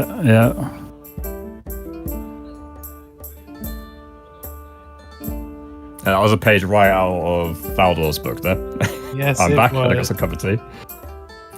Work smarter, not harder. Is Thaldohr a good engraver? I don't know. He's artistic. I mean, he's got the dexterity to do something of that nature. Like, or can Kren, who could engrave a dragon on a pearl that I've got in the bag of holding? Oh, yeah. That's a good question. I was planning to use just the base pearl that we got from the guys, right? That was our reward. But yours sounds way nicer. Well, wait, what were you gonna? So I was planning on using that 500 gold piece pearl. Yeah. Were you gonna use it too for something? Oh, we've each got one. Oh, did we? Bartered mine. Yeah. We each. We each got one. Yeah. Oh, okay. Yeah. We each got. I was thinking that was one that I was kind of gonna co-op from the group and say, hey, if you want to, I'll pay for it. But No, that's it. we got our own. No. I just need one, but I need to engrave a dragon on it. So I need to find someone who can engrave a dragon on it for me. I mean, Thaldohr's artistic, not autistic. Artistic. He probably could do it given the time. I mean, how I about... could probably help you as an artisan too. Well, I also have this wonderful thing called Runecarver. Ooh. Granted, this isn't runes, but I can do it. It's you learn how to use runes to enhance your gear. In this feature, you learn how to inscribe 2 runes of your choice and weapons. So basically, I've learned how to inscribe these runes into equipment. Oh, that should work. Yeah, that should work. Yeah. I could draw it out. Design. Yeah, I could draw it out and he can engrave it. Exactly, yeah. That's what I was thinking. Because we've established that Thaldohr is very good with like drawings and of drawing creatures and things like that for books. And when we were trying to work out like the armor and things like that. So we know that Thaldohr can draw very well, which means that he's already doing the mosaic, which we'll need to do the filigree for the rod of the scepter. I don't see why we couldn't apply the same technique to make the dragon on top of the pearl. Cool. Yeah, that should work. Right. Rocket back, Gabby. I'm proficient in first tools, carpenter tools, and smith tools. And in my mind, Krenraid's a kind of do-it-all craftsman, master of none kind of guy. At least that's the way he was working within Hillcrest. There were like 2 sets typically, as there are within Dwarven casts. there's the craftsmen, and then there's the fighters. That's typically how they're segregated, and I kind of just ran with that. Okay. I heard a little bit as I was heading away from the computer to go to the kitchen. And to answer your question, James, I did not say much of anything about what Mulek was doing because I didn't want to steal your thunder. I wanted to let you. I knew you were going to be here at some point, but I wanted to kind of let you describe the stuff that you were doing and how you wanted to go about it. Okay. So that's why we didn't have basically anything. All right. So now as we come back from break, I think instead of going back to the forge, we will in fact go to Mulek. So Mulek, as you probably have no doubt heard, there's two groups within the party right now. 3 of the people are at Maelstrom in the Hall of the Smiths, and they are working on creating some ingots of mithril so that they can get to work on the little scepter piece they want to do, and they can give the rest of the mithril over to the fire giants to begin working on Falazure's armor. Meanwhile, Falazure and Bell use the Helm of Teleportation to go to Waterdeep, and they are at the Scriptorium, the great library at the Temple of Oghma, and they are looking up information on blue dragons in general and Iymrith in particular. And they found quite a bit of information on both. So, would you be with either of those two groups, or would you be elsewhere? So I would have, before the group had broken up or split up, I would have had a conversation with Thaldohr and Tack regarding a request if Thaldohr could help draw out the image of a dragon small enough that it could be engraved on my pearl that I have at size of a grapefruit. And had learned from Tack that he has the ability to engrave runes, and so would see if I could have this image of a dragon engraved on a pearl, not as a rune, but just to have that engraved and to use his skills. And my skills as a tinkerer maybe could potentially help, but if Tack feels confident in engraving that image on a pearl, I would ask if they would be able to do that for me. Any particular type of dragon? No, just an adult dragon. Would Ancient. Just a normal, just an image of a dragon. I trust. You've heard stories from Dorsafir of that dragon that he fought alongside Abinadam. Yeah, Uncle Doors told me that was not even a full-grown dragon in the end. They embellished that. I mean, it was big, but it wasn't, like an ancient dragon. Well, this pearl's not that large, so just a basic image of a dragon. It doesn't have to be too fancy. Right. The exact requirements of the spell that he's getting this for says an object with the image of a dragon engraved on it, worth at least 500 gold pieces. So the object itself is worth 500 gold pieces. So I take that to be, you can say that the image of a dragon is as detailed or as stylized or as kind of maybe even evocative of a dragon. if you want to think about how the ancients, had made elaborate pictures from the arrangement of stars in the sky, that basically it's just lines connected together. So if you can create some sort of design that evokes the image of a dragon, that I would think that would be good enough. Thaldohr has some ideas. He starts drawing out different things and placing before Mulek and Tack. And I'm like, what do you think? And I hold up the pearl. Let's see. And I'm just doing measurements and drawing. And said, okay, what do you think of this? And just keep showing different ideas until he lands on something that he likes. Okay. Make me 3 performance checks for your sketches, Thaldohr. Ooh, can I help him? Oh, you sure can. Because I'm going to give him. All right, you got guidance. Performance. Okay.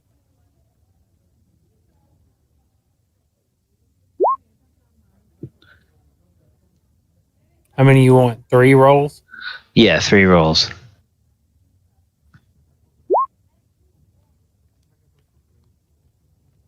Hold on.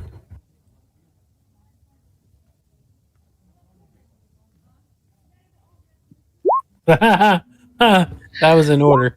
Then 1d4. Very tight. Yeah, very tight grouping. Okay, so your best roll there is a 15. So yeah, I mean, it's a pretty good. It's a pretty good sketch. Mulek, you have any? What to your eye? What does that? What kind of dragon does that look like? It looks like a dragon. Okay. That's all I need it to look like. I can tell that it is a dragon. Okay. All right. Tack. You've got some. How does your engraving skill work? Does it? I mean, it's probably it's actually a rune carver, but it says here, basically learn how to use runes to enhance your gear. Blah blah blah. When you gain this feature, you learn how to inscribe runes of your choice on weapons, armor, and shields.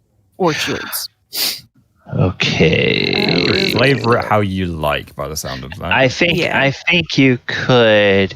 I'm just looking to see what sort of tools do you have proficiency with? Right now, brewer supplies and smith tools. And I'm proficient with tinker tools, which I could possibly help. Like tinker tools are used for like fine detail work, right? And smith tools could be used for creating like fences and things like that. So, and Thaldohr, what tool proficiencies do you have? Let's see. Calligrapher supplies, dice, disguise, forgery, poisoner, thieves' tools. Okay. All right. If nothing else, I can use my blacksmithing tools to create something that will help engrave or be a little smaller and more delicate. Okay. Artisan tools. There we go. I just want to look and see what all of the things are. Okay. Yeah, because I'm trying to figure out what the best Tinker's tools. Yeah. Tinker's tools might be appropriate. I'm almost thinking like woodcarver's tools would be. Yeah, I think it's like a tinker. I agree. Yeah. Yeah, what we're kind of. Well, I was going to say in a blacksmith's toolkit, wouldn't that be more artisan? Wouldn't it? Like engraving armor, where you do like engraving. Yeah, there's stuff for very delicate work, and if Tack has engraving, then I think he would have like the real delicate tools. I think it depends how Goonie wants to flavor how does how he does the runes, right? Because it could be magical, it could be physical. It's physical. I mean, he has to carve these, engrave these, put them on his weapons or armor or something. So okay. All right. So you guys have the pattern there from Thaldohr, and I'm gonna say that with your proficiency with with engraving tack, you can add your proficiency bonus. Okay. So you would have the base 15 and then add your proficiency bonus. So what is your proficiency bonus at this level? Is it 3 or 4? Proficiency 4. 4. So yeah, that would be basically a 19 is your base for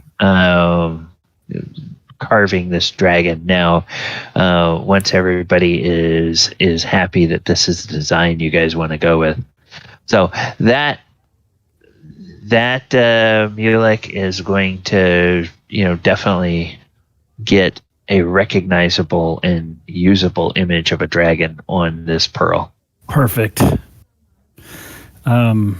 So while that's being done, since it'll probably take a little bit of time, Mulek would spend the rest of his time up in the library, studying out of his spell book for as long as he can. I guess a day hasn't passed, right? I mean, we're still like on a first day.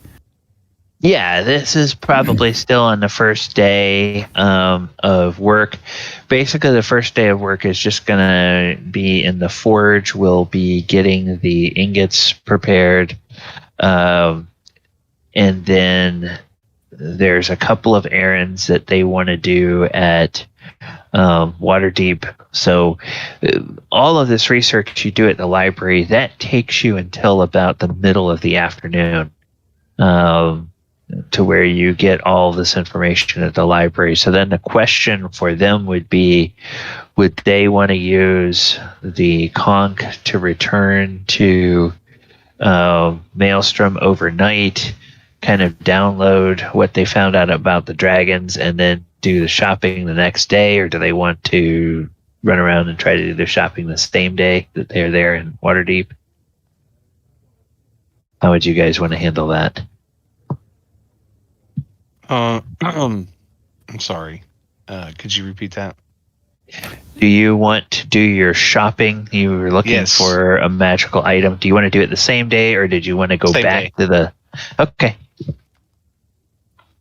Yep. All right. Yeah, so Mulek will just be in the library of the castle. I'm just studying until he gets interrupted. Okay. I didn't go with them to Waterdeep. I stayed at the castle. So okay, I did the pearl thing. Yep, and then I went to the library at Maelstrom. Oh wait, we're at Maelstrom. Yeah. Is there a library at Maelstrom? Sure, there is. Okay, that's where I would go. Quiet library at Maelstrom. Okay, and a giant will help you with the volumes, because unlike the castle, there are not any human-sized books here. They're all sized for giants. Well, I would be studying my material. I've got plenty. Your material. Okay. I have plenty of material, days worth of study, so I will study as long as I can study. Okay, they put you over in an area where there's generally not a lot of foot traffic, and where it's obvious from a distance that there's a small creature over there studying, so please don't go step on them. Cool.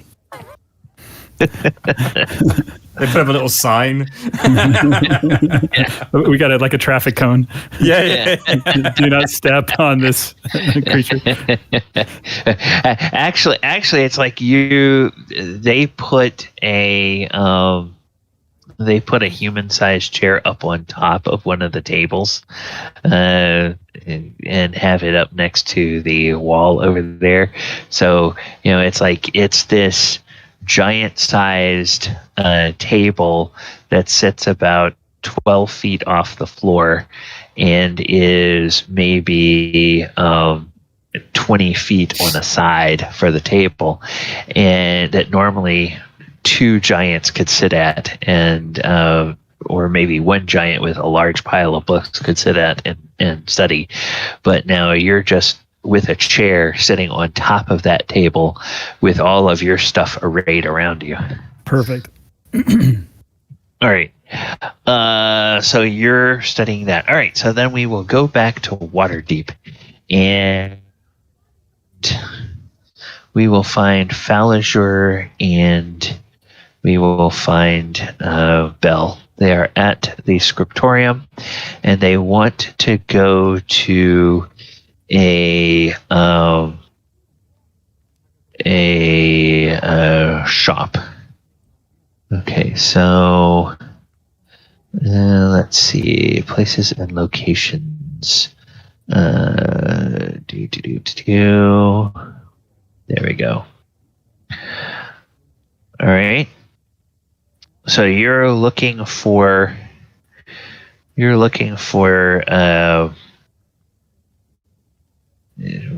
weapons, right? Yeah, we want a +1 crossbow, and I want to pick up some dragon slaying arrows. And I was muted. And Bill Welcome back to the world of the unmuted. wants to do some shoplifting, and I'm going to pack her up. Well, Oh, it all depends. But Bella is in a bad mood, so she doesn't want to steal something. okay.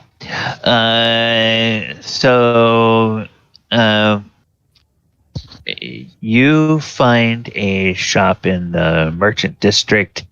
You go over to the Armorer's Row, and there's a lot of shops that have mundane and some that have obviously magical inventory. And you get to one called the Enchanted Archer.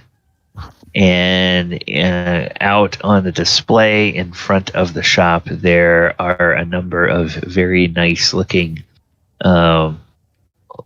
short bows, long bows, and crossbows. And then it's clear that they have a bunch of inventory of the ammunition in there as well. And so as you go up to this place, okay, go ahead. Falazure says, "All right, Bale, let's see how good you've gotten at this."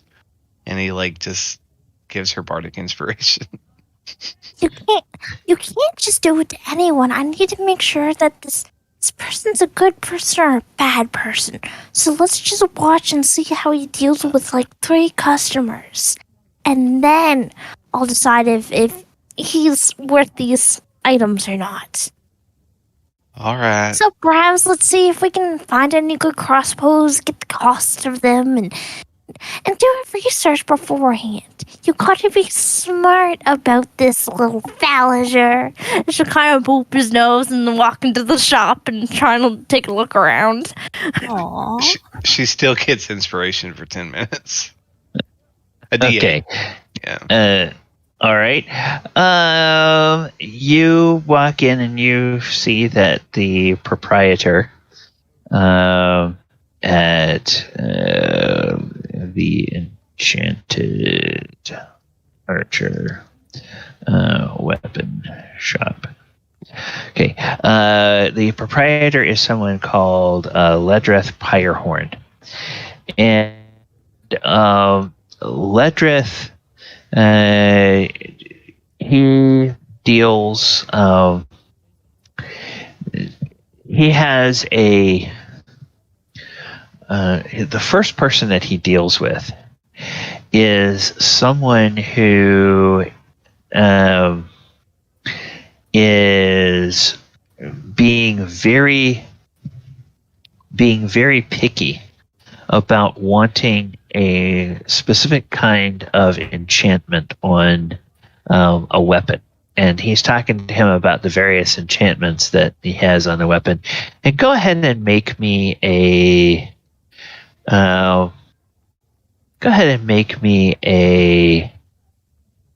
Arcana check when you're listening to this conversation about the type of enchantment that the would-be customer wants. No clue.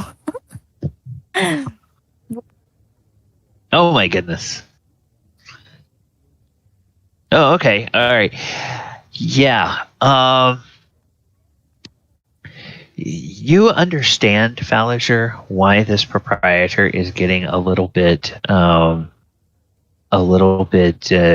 annoyed with this customer, because the customer actually wants an enchantment on a bow that will make a noise every time he hits a target. He wants the bow to be enchanted so that it sounds a chime like a little silver bell every time he successfully hits a target. And the proprietor is just very perplexed and clearly seems to think that this is about the stupidest thing he's ever heard of. And he's trying to remain calm, but the more this guy insists and the more the proprietor tries to explain why that's not a practical enchantment, why that's not a good idea, eventually the proprietor just says, out, get out of my shop, go find some hedge wizard to do that if you want, but I will not sell a weapon like that. And so Belle, from your perspective, gosh, he wasn't very nice to that customer. The way you look at Falazure and the way Falazure's kind of rolling his eyes, it's like, okay, you don't know why he might have been, if there was some reason he got upset with that customer or not. So you guys can have a conversation about that if you want. Hey, It Bale, loses tops kind of quickly. that patron wanted to pay this guy to put a silly enchantment on his bow. Every time he hit something, it would make a little ring-a-ling-a-ling-a-ling, a bell sound. That look right at the door and say, well, is he a fan of mine or what? Well, either way, money is money at the end of the day, but...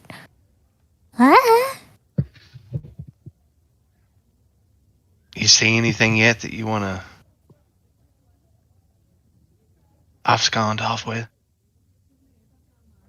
Bo would be keeping her eye out for a +1 or +2 crossbow. You said you wanted? Mm-hmm. Yeah. She'll be looking out for one of those, and she'll also be looking for different types of arrows that might be enchanted or not. Okay. You look around and you see some very fancy weapons, but you don't see anything that, as a seasoned adventurer, you guys have started to be able to tell that magical items have a certain patina. It's kind of the way they catch the light usually reflects that there's some sort of enchantment on them. Now, you guys are obviously, as lore bards, you are aware of Nistel, and you're aware of his famous spell that he can use to put misdirecting auras on something. But even those misdirecting auras make something look like they have the patina of magic. And as you're looking around the showroom of this shop, you don't see any weapons that are clearly magical. Now, the bow that the proprietor was talking to that customer that wanted the sound of silver bells on, that clearly has the patina of a magic item, but that's the only one that you see on the showroom.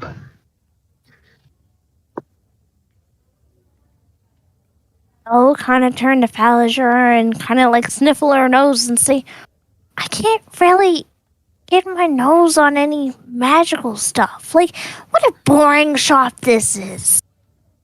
Or very highly selective and all of it's enchanted. Well, we could take a little bit more time to look around. Maybe I could go talk to him and give you time to start looking. Yeah, and as you, just about the time you say that, you notice that another customer comes up. And this is a customer who is dressed like a noble. Clearly is a person of means. As you look out in the street, and there's a very shiny black carriage pulled by an 8-horse team that has pulled up outside. It is a stretched carriage that this guy has gotten out of, and he has a ornamental cane that he walks with, and full silk suit and slippers that are they're soft boots, but they look like the sides of them and probably the soles are made of leather, but the top of these boots are covered in silk. And he's dressed in colors that are like blues and some greens, and kind of a cream-colored accents on his coat. And he walks in and walks up to the proprietor and says, "Oh, yes, how are you doing today, Ledrith?" And Ledrith looks at him and says, "Oh, it's wonderful to see you again, Master Titans-Shield. Are you here about your bow?" "Yes, I am." "Oh, well, it is ready. Let me show it to you." And so he goes into the back of the shop, and he comes back out with a very fancy-looking hunting bow. This is clearly a magical weapon. It is a bow with a bit of an unusual design, in that it is a recurve bow. And which is not common to see, even in a place like Waterdeep. Most longbows are the traditional, long single curve bow.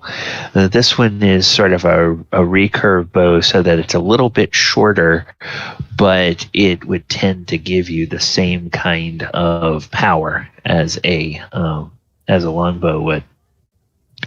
And so he talks through some of the upgrades that he's done to the weapon, and that he has been able to add an additional enchantment so that it will provide even a bit more accuracy on the shots.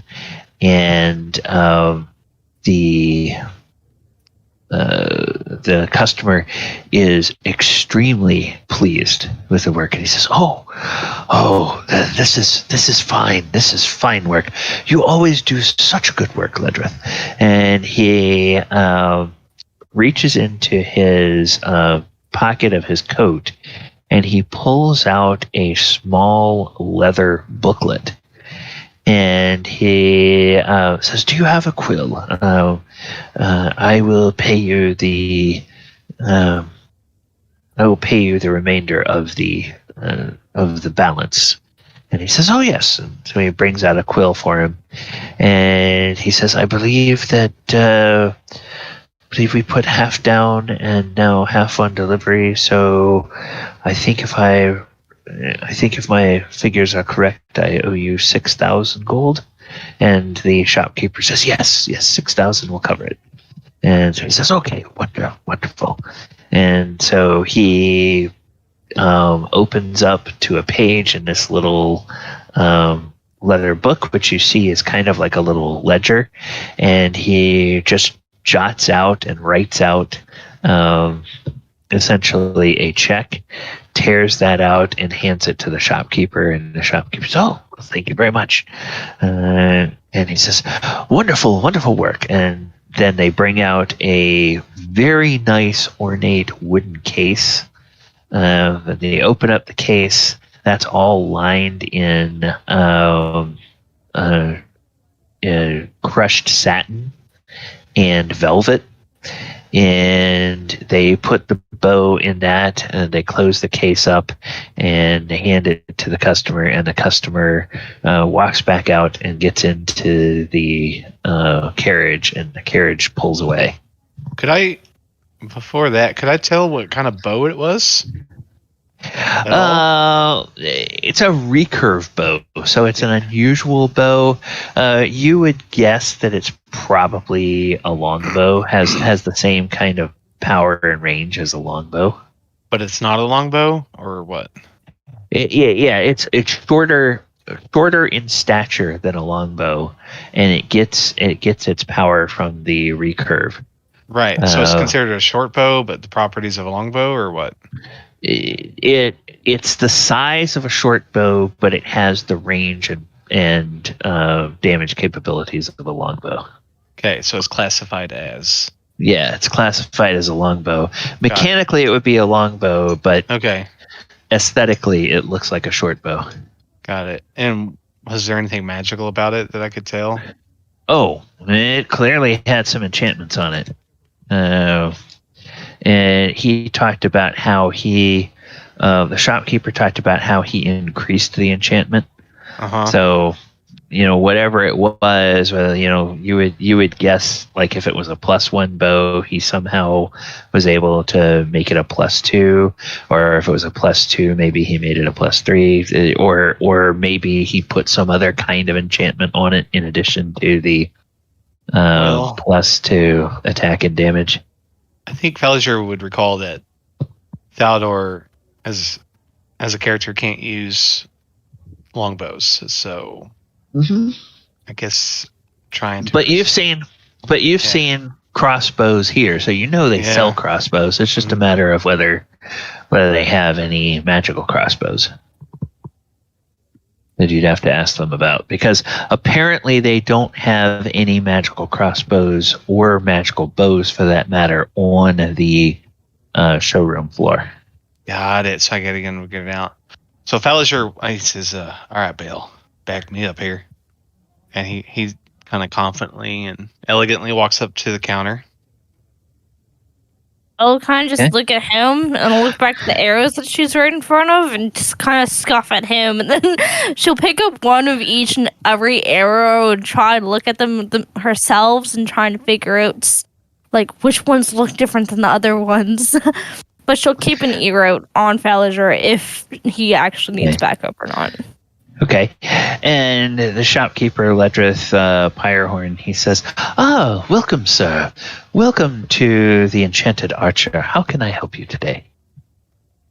Well, I was wondering if you could help me. Somebody recommended me to your shop, and they told me you're the best bow and crossbow maker there is in the whole city of Waterdeep. So here I am.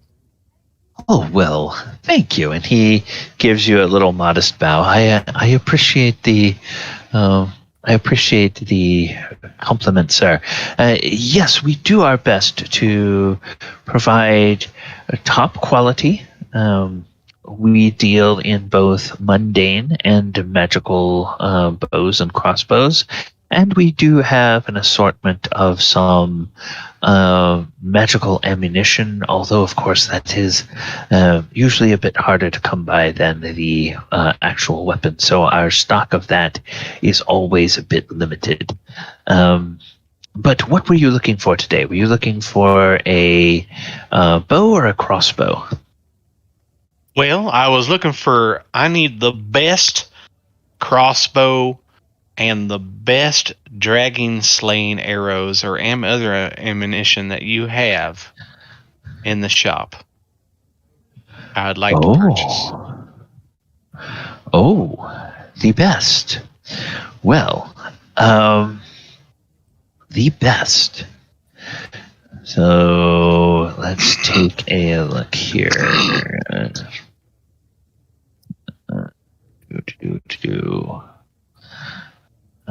Okay.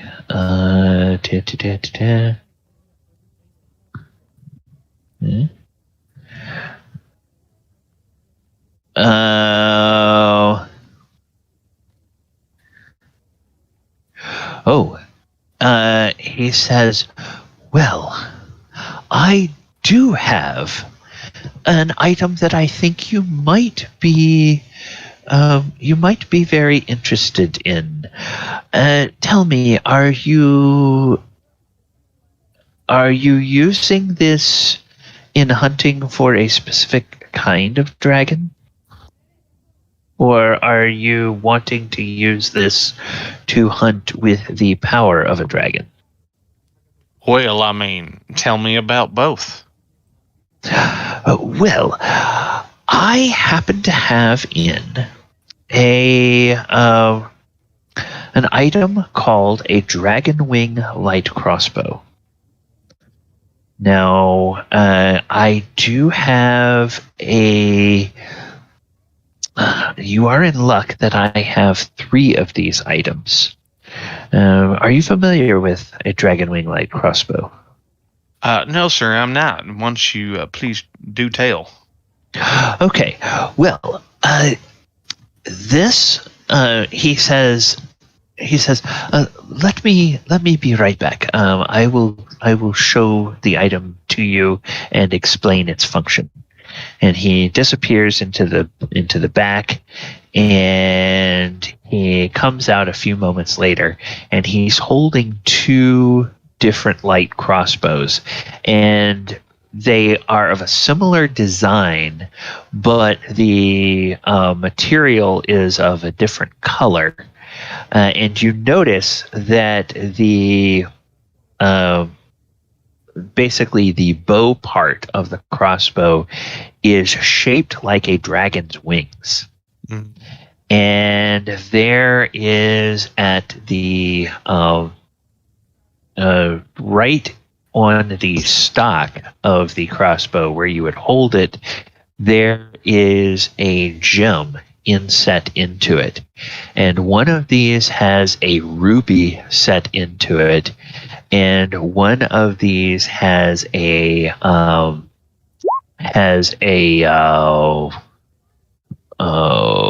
sapphire set into it. So one has a red gem, one has a blue gem. And he says, okay, these are the Dragon Wing light crossbows. And as you can see, this one here with the darker wood has the ruby. This is a Dragon Wing light crossbow infused with the power of a red dragon. When you fire ammunition from this crossbow, it will imbue the ammunition with additional fire damage against its target. So, in addition to doing any of the normal damage it does, it will also deal fire damage to the target. Now, this one here, and he points to the one with a lighter stock, this has the sapphire. And this one is infused with the essence of a blue dragon. So when you put ammunition in here and you fire it, it will deal an extra amount of electrical damage to your target. So, depending on whether you are using this to hunt a dragon, or if you're using this to hunt other kinds of creatures, it's very helpful to know either the vulnerabilities or resistances or immunities of creatures, because you would not want to use this red one against, let's say, a red dragon or a fire giant, because they're immune to fire, and it does you no good. I see. Now you said 3. You had 3 crossbows. What was the third one? Yes. The third one has a diamond, and that is infused with the power of a white dragon. So it deals frost damage in addition to its other normal damage. Interesting. Now, are they all about the same potency? Oh, yes. They all have a baseline level of enchantment to hit and damage. So they will provide you an extra bit of proficiency when you are trying to strike your target. And I just need to double check. I believe this is okay. So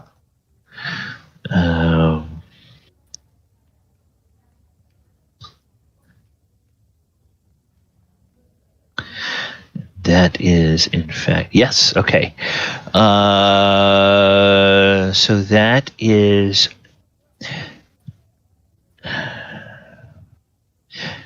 This is mechanically a rare item, which would make it a +1 enchantment, and then +1 to hit and damage, and then it's also infused with the extra energy damage based on whether it deals fire or cold or electrical.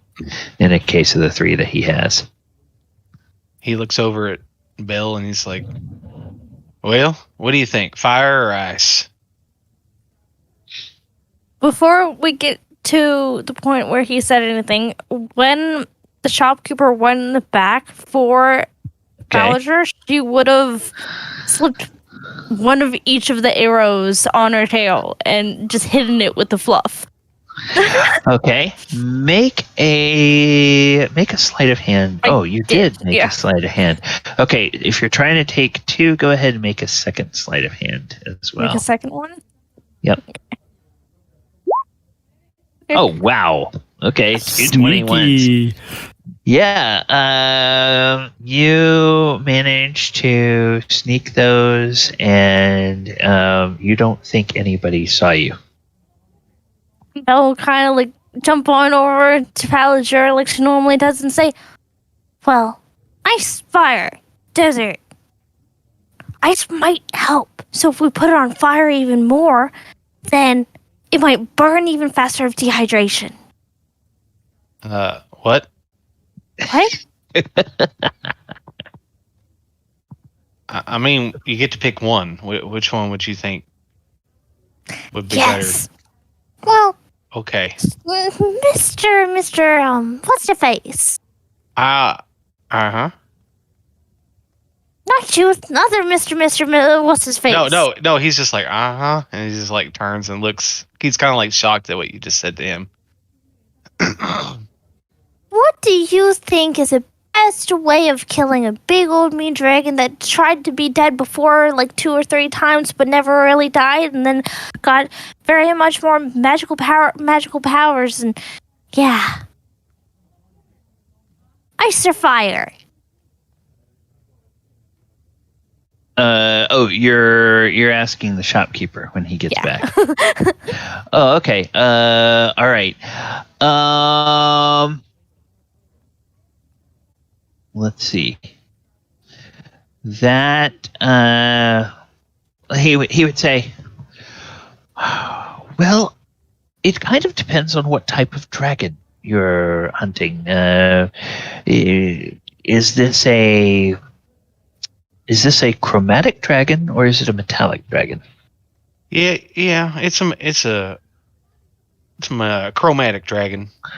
Chromatic. All right. And do you know what color its scales are?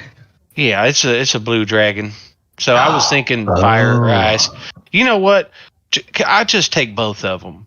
And what kind of ammunition do you have? Ammunition. Well, yes. Now, just as an observation, I will gladly sell both of these to you. As an observation, most of the time, if my memory serves, blue dragons live in desert climates. So something that is cold might be a bit refreshing, more right? might be, well, actually it would be a bit more uncomfortable for them. The desert is their natural environment. They are susceptible to fire like anyone else is susceptible to fire, but the heat is less of a bother to them than the cold is. All right. Well, with that in mind, I'll just take the ice one. That'd be great. Okay. What kind of wonderful ammunitions do you got? Let me. Yo, horses, I'm not done yet. About this bow, I sense something off of it, but what other enchantments can you zazzle with it? He kind of looks at you, and he's as though he can't quite figure out what you need. Falazure kind of steps on Belle's foot slightly. Belle will yeep and then jump out of the way a little bit and just bring out her claws saying, "Don't test me." He just kind of gives her a look like, this is time sensitive.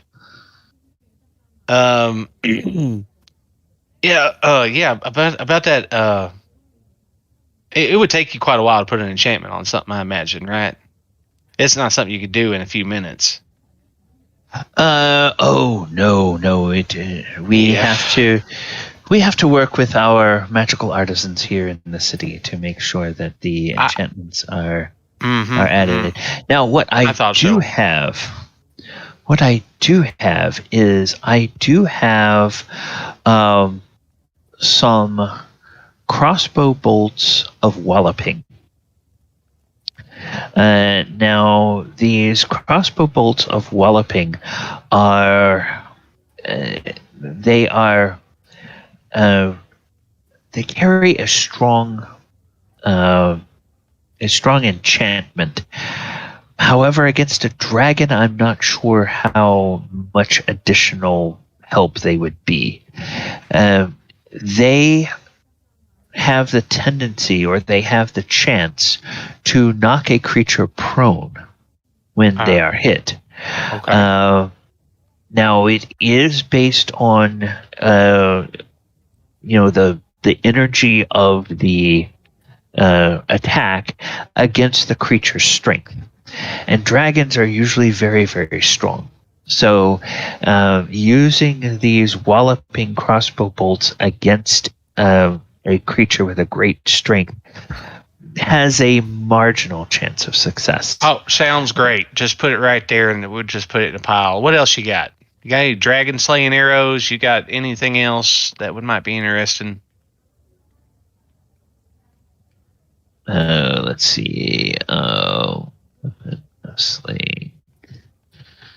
I guess I could also look up some stuff. And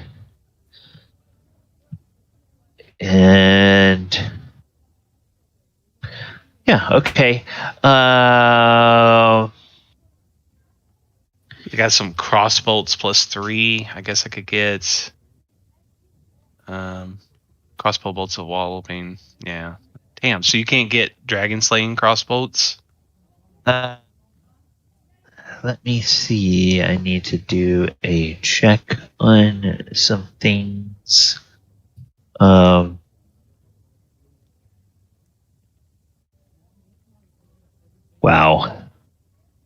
Okay.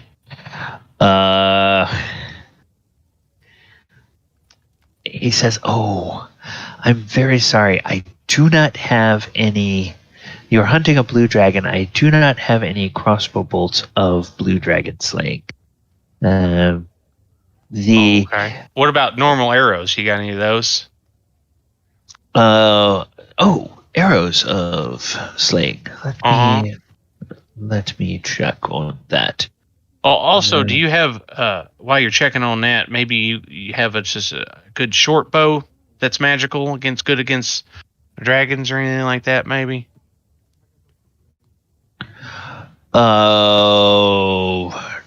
And he says, I will check on that as well in our magical inventory. And so then he heads to the back, and he comes back out, and he brings a small wooden polished case. And this is a case that, like you normally see with crossbow bolts in it. However, it's a little bit smaller than the usual case. And he puts it on the counter, and he turns it, and he... No, this is not crossbow bolts. This is... Wait a minute. What the hell am I looking for? This is arrows. Arrows. Yes. So it's a quiver. And it's a quiver that has 10 arrows in it. And he says, now I do have these 10 arrows of blue dragon slaying. These are extremely expensive. Right. Well, I'm not worried about money. How much for that? And do you have a bow, a good magical bow that would complement these, these wonderful arrows of craftsmanship here?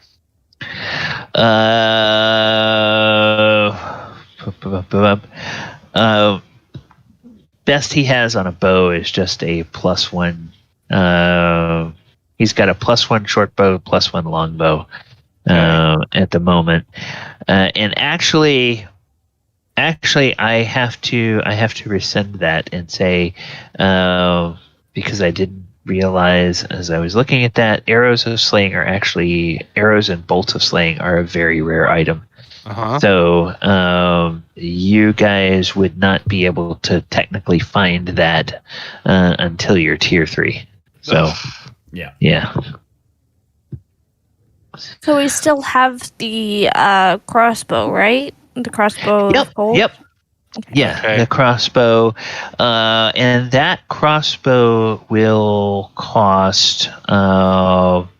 It's basically the same price as a +2 weapon because it's in that tier. So it'll be 1,000 gold pieces plus 100 plus the normal cost of a light crossbow. Got it. So that's what 20. What is a normal crossbow? Is it 50? Cost-wise, or cost-wise, heavy or just a normal crossbow? A light crossbow. I'm pretty sure it's 25. Let me double check. Yep, it's 25. So 1,125 gold pieces for the.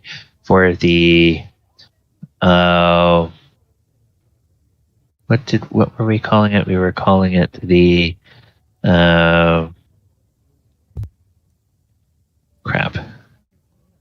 Badass dragon wing crossbow is what I remember. Yeah. So okay. Dragon wing bow or crossbow or something like that.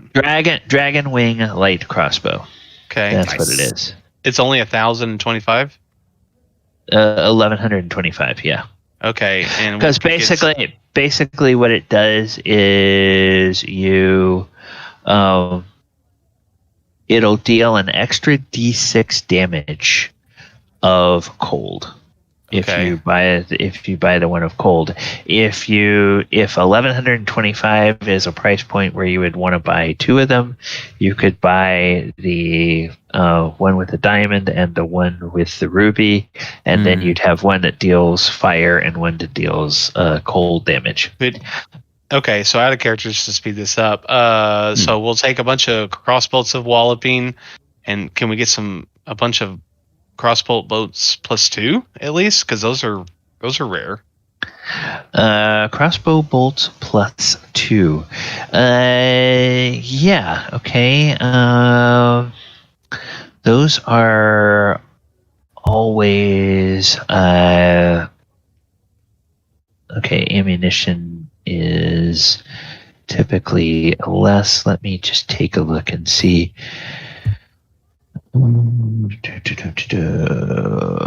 Dragon Wing light crossbow. Sorry, guys. Fine, Nothing to fine. say sorry about. It needs to be done. Nothing to apologize for. Yeah, well, that ain't the half of it. It's all right. My whole scepter creating session will take a long time anyway, so I wouldn't worry about it. Oh, well. There's 25 GP. I'm putting that in the magic item pricing just in case anybody looks it up later. We now have that Dragon Wing light crossbow. Did we do +2? Whoops. I think it's 40 GP, off the top of my head, for each level of enchantment above, and it goes up canonically, so 40 plus whatever the base cost is, and then double it 80 plus whatever the base cost is. I'm not 100% sure. Yeah, I'm just looking to see if we've ever priced ammunition. Yeah, magic ammunition, because I want to keep it consistent. If we have, let me look in my Sunday game and see in the magic item pricing. I know what they say in the DMG, but I feel like it's probably more personal than that ammunition. Yeah. Are you looking for ammunition for the Dragon Wing bow? Well, because that one creates its own.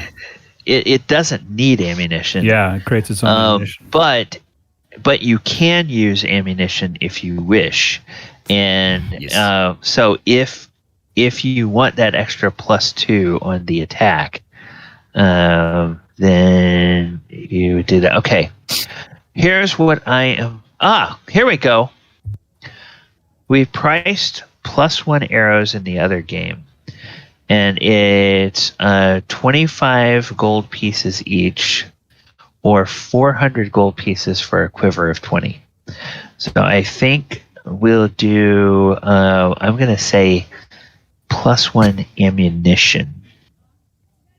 Put that, +1 ammunition is 25 a piece, or 400 for a quiver. Then I would say that +2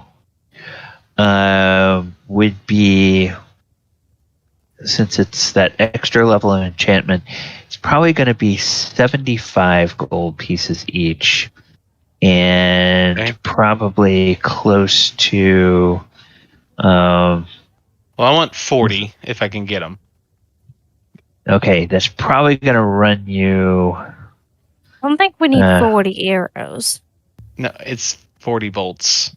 Yeah, it's You know what I meant. and it's a big dragon. Yeah. Well, it's like there will be other uses for these, Yeah, well. sure. Heather, I sent you a message. Please respond. Sorry. +2 bolts. 75 each. Let's see. So we'll just call it an easy 1,000 for 20. All right. 75 gold pieces each. 1,000 gold for 20 of them. So if you wanted 40, it would be 2,000 gold for 40 plus 2 crossbow bolts.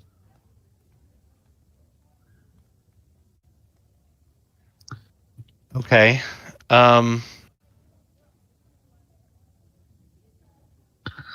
How about he asked one last thing. He's like, "Well, do you have any weapons that do extra damage against dragons?" A weapon of slaying. Let me just do weapon of slaying. I guess it would be like a dragon. So Dragon Slayer Greatsword maybe is one of them. Let's see. Oh, it comes in any kind of sword. Or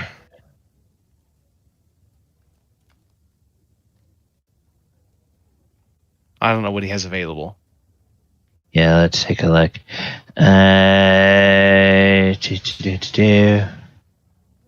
Okay, that's rare. He deals strictly in range weapons. He can give you the name of a shop that would do that. And basically, I'll tell you the price point on those. Well, I'd have to work out the exact price point on those, but it's probably going to be similar to the price point on a +2 sword, because it's a +1 sword that has an extra feature on it, basically. Okay, great. So how much for the ice crossbow and the fire one, and then the 40 bolts, and then I don't know, 20 bolts of walloping or whatever for fun? Okay. Let me calculate that out, because this guy is a businessman and he does appreciate good customers. Oh yeah. He's gonna love me. You might have to talk down the price a bit. It is going to be us. Okay. All right. So the price for the magical +2 crossbows, or the +2 crossbow ammunition, and the 2 crossbows of the dragon, or dragon wing crossbows, that all comes to 4,250, and he will throw in 20 bolts of walloping along with that purchase, and not charge you extra for those. Great. So he just is there anything else in the shop that like piqued our interest as far as like value? Probably not, I guess. Not out on the showroom floor. Got it. I was wondering. I'm sorry. One last thing. What kind of magical longbows do you got? Top of the line. Top of the line. Okay. You know what It'd probably just be like a +2, or maybe a dragon slaying longbow, just like the crossbow kind of thing. Yeah, I would say that if there's here's what I'm gonna ask you guys going forward. You all have access to D&D Beyond. Yeah. So if you want to do shopping for something like that, then you can send me maybe if you want to RP it out, at least send me a DM in Discord of exactly what item you're looking for. So, because then basically what I have to do is, when I figure out what you're looking for, I kind of have to verify if you guys are an appropriate tier to get it, and then the percentage chance that he would have that a shop would have it. So to save time, it would be better to do that. And you can RP the interaction any way you want to, but just asking him general questions like, well, do you have anything really cool? It is. So he's gonna like pull out a bag of money, and it's gonna have 1,000 gold in it. But the shop owner doesn't know that. And he kind of slides it over and he's like, well, have you heard of the famous bard Falazure? Let's see. Has he heard of the famous bard Falazure? Well, I hear tell, yes, there was a tale about a bard Falazure that played at the Yawning Portal some time back. People said he was really good.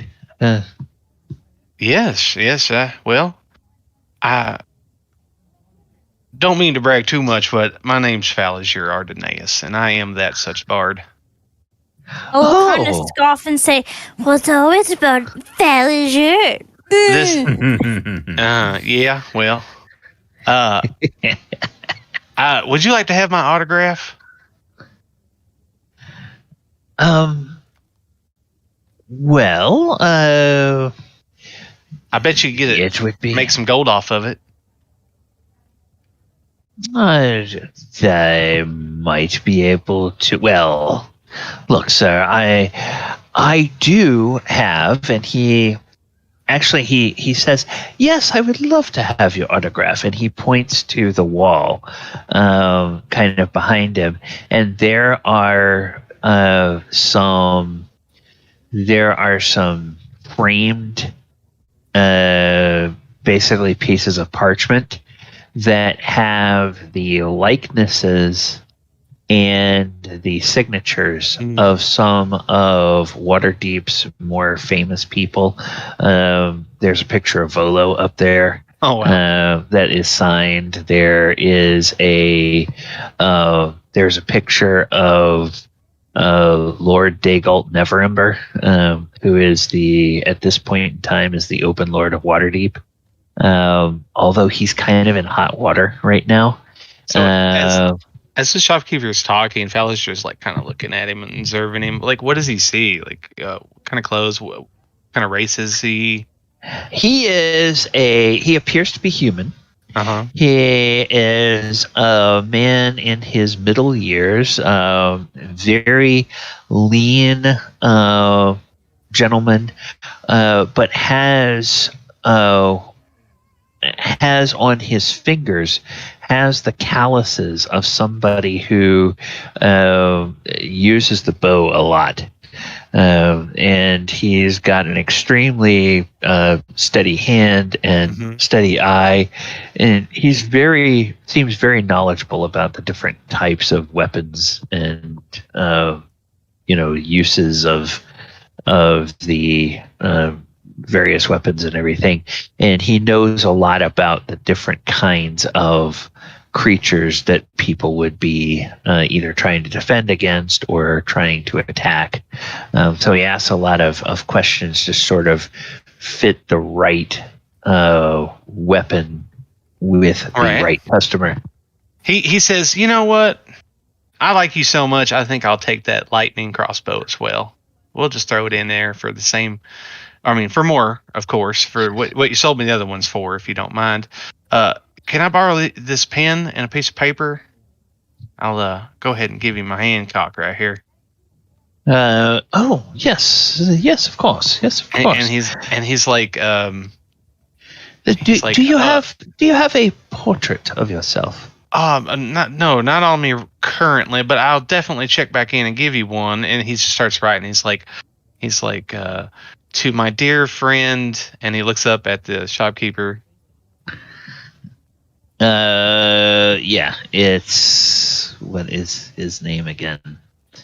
I have to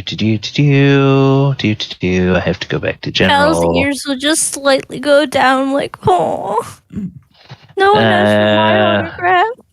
Raelenia, Crimson Shadows, the Scriptorium, and who was where the hell is it? Because people have added so much stuff. Yeah. I don't think you added a name for him, but I know you added one for the Librarian.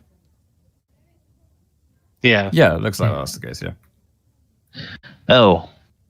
I didn't add a name for this guy. Silver Dragon in Waterdeep is from ages ago, so that's not it. Oh, that's why, because I was dadgummit. Sorry. Because I had a. You never have to apologize for balancing a lot of hats, Callie. Oh, fudge. All right. Like fudge. Yeah, me too. It's tasty. Okay. He gives you his name.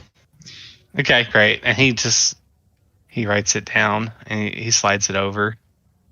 And he says, well, I appreciate this wonderful deal you just made us, and I'll be back. And he casts Modify Memory. You cast Modify Memory on him. Yep. Okay. Let's go ahead and throw that into the chat.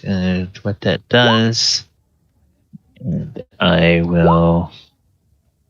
That will also be kind of like. Would she catch on to what he was going to do? If she knows the spell. Yeah. Oh, she knows the spell. She has it herself. I would say that you would have to make an active perception check. And Falazure, I would imagine that you're trying to use this magic surreptitiously to avoid, any obvious detection that you're trying to cast a spell on somebody. I guess if I have to. Is there anybody else in the shop? Oh yeah, there are other people in the shop. Yeah, I guess I'll do that. Yeah. Yeah, I mean. Okay. Okay. Okay.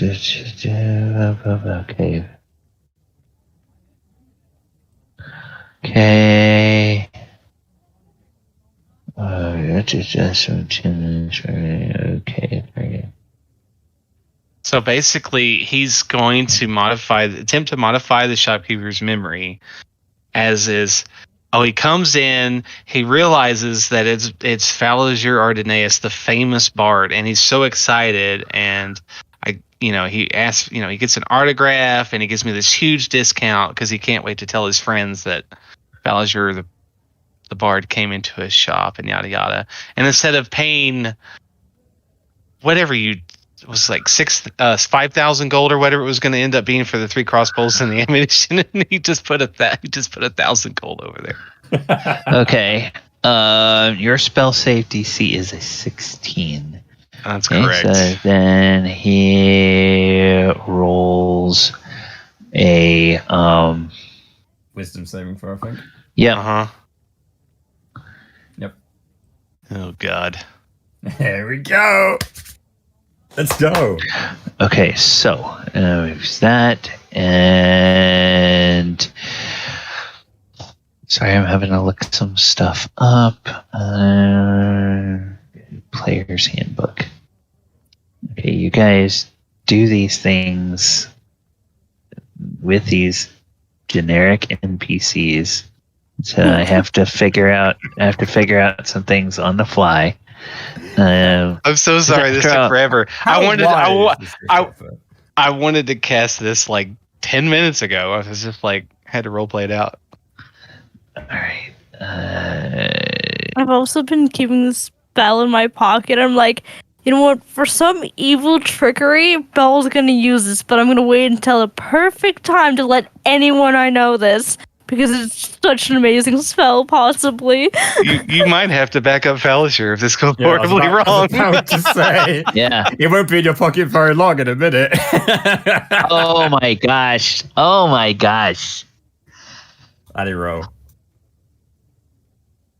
Natural 20. What? We didn't see it. Natural 20 with a +3 wisdom modifier. Yeah, he's a merchant of water. We didn't see it. It doesn't count. So you do this, and he makes this save, and he says, "Sir,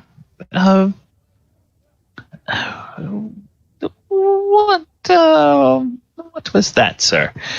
And he reaches over to the bag of gold, and he begins to look at this, and he says, "Oh, sir, I believe there's some more owed here, sir. He's a total for your transaction." He kind of turns his mouth to the side a little bit, and he talks over it. Doesn't even look at Ivy. He's just like, he gives like the panic words, or the panic phrase. He's like horseshoes and hand grenades.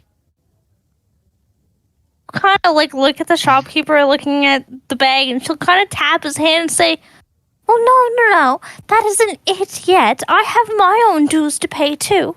But I'm pretty sure that you do remember us. Just think back." And she'll go into vivid detail about one of the shows that they most played around here. Okay, And- if you okay, you would have an opportunity to try to do something magical at this point. The more you guys talk, the more he gets suspicious, and that would be something that you would both recognize right away. So if you want to cast a spell, you can cast a spell. If you gave me one more second, I was going to say that Val was going to use modify memory and say these things into his mind, so he'll think back to those. Okay. Okay. So go ahead, and your spell save 16. is 16 as well. Okay. I have a +8. Well, it doesn't matter because I can't use bardic inspiration on that at all. Where's Mulek when you need him? Tell you what, man. Yeah. He's in the library. He's just studying up. I should have brought him. All right. He says, "I'm sorry, but I'm going to have to ask you to leave." And he pushes the bag of coins back to you. He takes all the weapons and the crossbow bolts, and he pulls them back to his side of the counter, and he says, "And please do not come back into the store again. I have an excellent memory of faces. I will have to have you arrested by the town guards if you come back again. Please leave." Clearly, you are very uncultured, my man. And she'll kind of like smile, and she'll kind of like start walking the other way. Okay. Great. And Falazure? I mean, well, I guess. Okay. Go with Bill. All right. So shopping trip did not turn out well. Yeah, his second roll was an 18 with a +3. I mean, I feel like he'll cast modify memory one more time, but it's not to like get the items or anything. It's just to make this guy not remember this happening at all.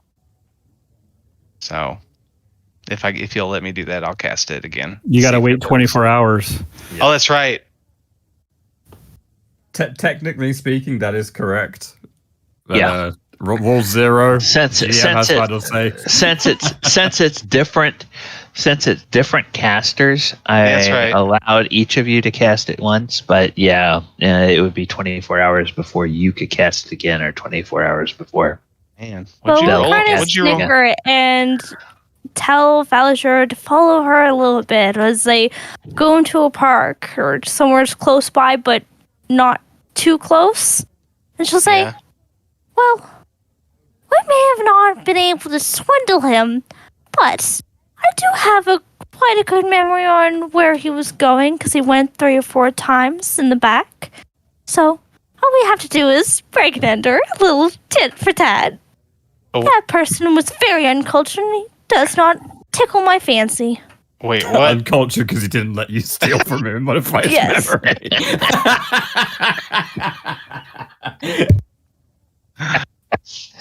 Well, damn, we kind of left empty-handed. That's embarrassing. I thought it was going to work. We are going to go into that man's house and take what is rightfully ours. And he is going to damn well accept it on 1,000 gold if he likes it or not. I mean, that sounds so batshit crazy, Bill. That might work. Well, that's why you keep me around, isn't it? She'll kind of grab his cheek a little bit and say, "You never do that again without me knowing." Oh, I probably you had me in a panic there. I was just wanting to test it out. I just now got the ability to cast such powerful magic, and you had me worried, and I messed up my spell too. What? Yeah, I noticed that. Well, you noticed that. She'll kind of paw his hand like a little slice mark. Well, we better get. I guess. Were you able to sneak anything out of the shop? Oh yes. And she'll kind of shake her tail and then grab the two arrows that she stole, and it's she passes over to him. What arrows are they? They're just normal arrows. Oh, great. But she's still proud of herself. Oh my god. We just got banned from life from the store for 2 normal arrows. Falazure is just all right, well, I guess we better just get on back to everybody. And no, we are going to wait until it is night so we can go back in there. Oh my gosh. Are you sure about this? Yes, very sure. All right, but if we go, we're going to rob this guy blind. Oh, we're going to give him the 1,000 gold and 2 arrows back, stabbed into the sack and tied up to the wall on his wall of fame, because apparently he doesn't know us. Okay. I mean, he does have my name. My full name. Oh, fault is that? You ain't joking. You didn't even ask me to write my name or anything like that. No, it's all about Falazure. I didn't want to involve you. I know you don't. No, you never want to. Well, that's not true. I just wanted to protect you from a bad decision if it went wrong. Now you have me breaking and entering for you, isn't that right? Belle kind of chuckles. She'll think back and think in her memory of how well she actually got the layout of the place, of how long they were in there for, and peeking in to see which direction he was going to go grab the magical items and things like that. She'll kind of try and draw something out on a little piece of paper to try and get a layout. And end scene. Okay. Very close to the end of that scene. You guys are. You guys spend a few minutes talking, and then you begin to walk off somewhere that you're going to. Are you going to spend any more time in the city, or are you going to use the Helm of Teleportation and go back to? It sounds like Bill really wants to break into this guy's shop, so I guess we're staying here. All right, so we will go back to Maelstrom for a moment, and actually, no, we won't. We're close to the end of our time. So, last thing before we go, Belle and Falazure. You all are in the city for the remainder of the afternoon, and you're going about your day, and you go have something to eat somewhere, and you go somewhere, and you plan. As you're walking along, you a person that is wearing a cloak with a hood walks past you guys, and it's like you all are walking fairly close together, and this person is walking the other way, and they intentionally walk right between you. And as they walk between you, you just feel sort of the lightest brush of their hands on your arm. Mm-hmm. And I need each of you to make a wisdom save. Oh my god. Oh no. Is this a charm effect?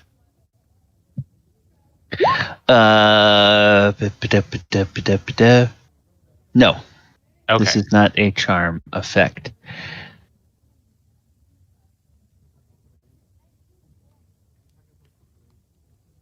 So that was Belle. Can I use an inspiration so I can roll that? You sure can, Belle. Yay. Okay. I want to cry. Okay. Falazure. Yeah. The person walking past you, the person who touched you, is apparently a very, very powerful wizard. Because you feel like they tried to place a curse on you. Oh my god. And you were able to shake it off, but you know it was kind of powerful. Belle, you feel like a little bit of existential dread fall upon you. And you know that something is not quite right. And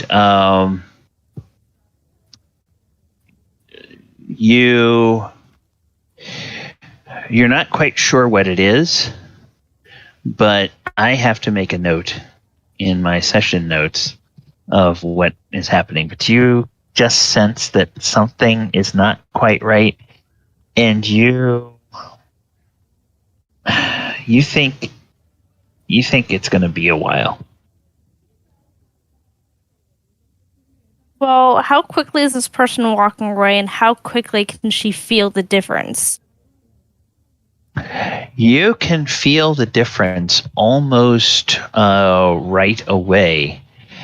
And as you turn and look at that person, they just sort of vanish in thin air. Like that, I couldn't see them at all? You see their back, and they take like another stride and a half, and it's just almost like they walk into nothingness, and they're just gone. Oh. Belle's tail frill up like angrily, and she'll say, "That person, something's not right." And she'll kind of like look back, and she'll want to go out and try and chase down the person, but she'll kind of scuff it off and say, "I don't really feel that good, but anyway." I know. He just tried to put a curse on me, I think. Perhaps he tried to put one on you too.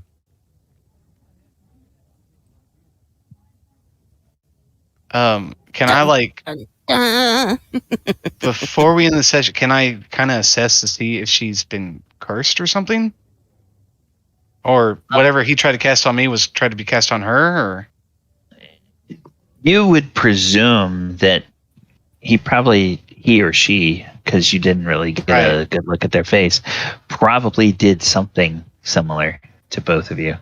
Falazure is just going to reach in his bag of holding and he'll pull out some diamonds dust that's worth 100 gold at least, and he'll cast Greater Restoration just to see if it removes anything. Okay. You cast Greater Restoration. Yeah. I'll put it up for you. Yeah. I just need to double check and see what that is. I think that's a.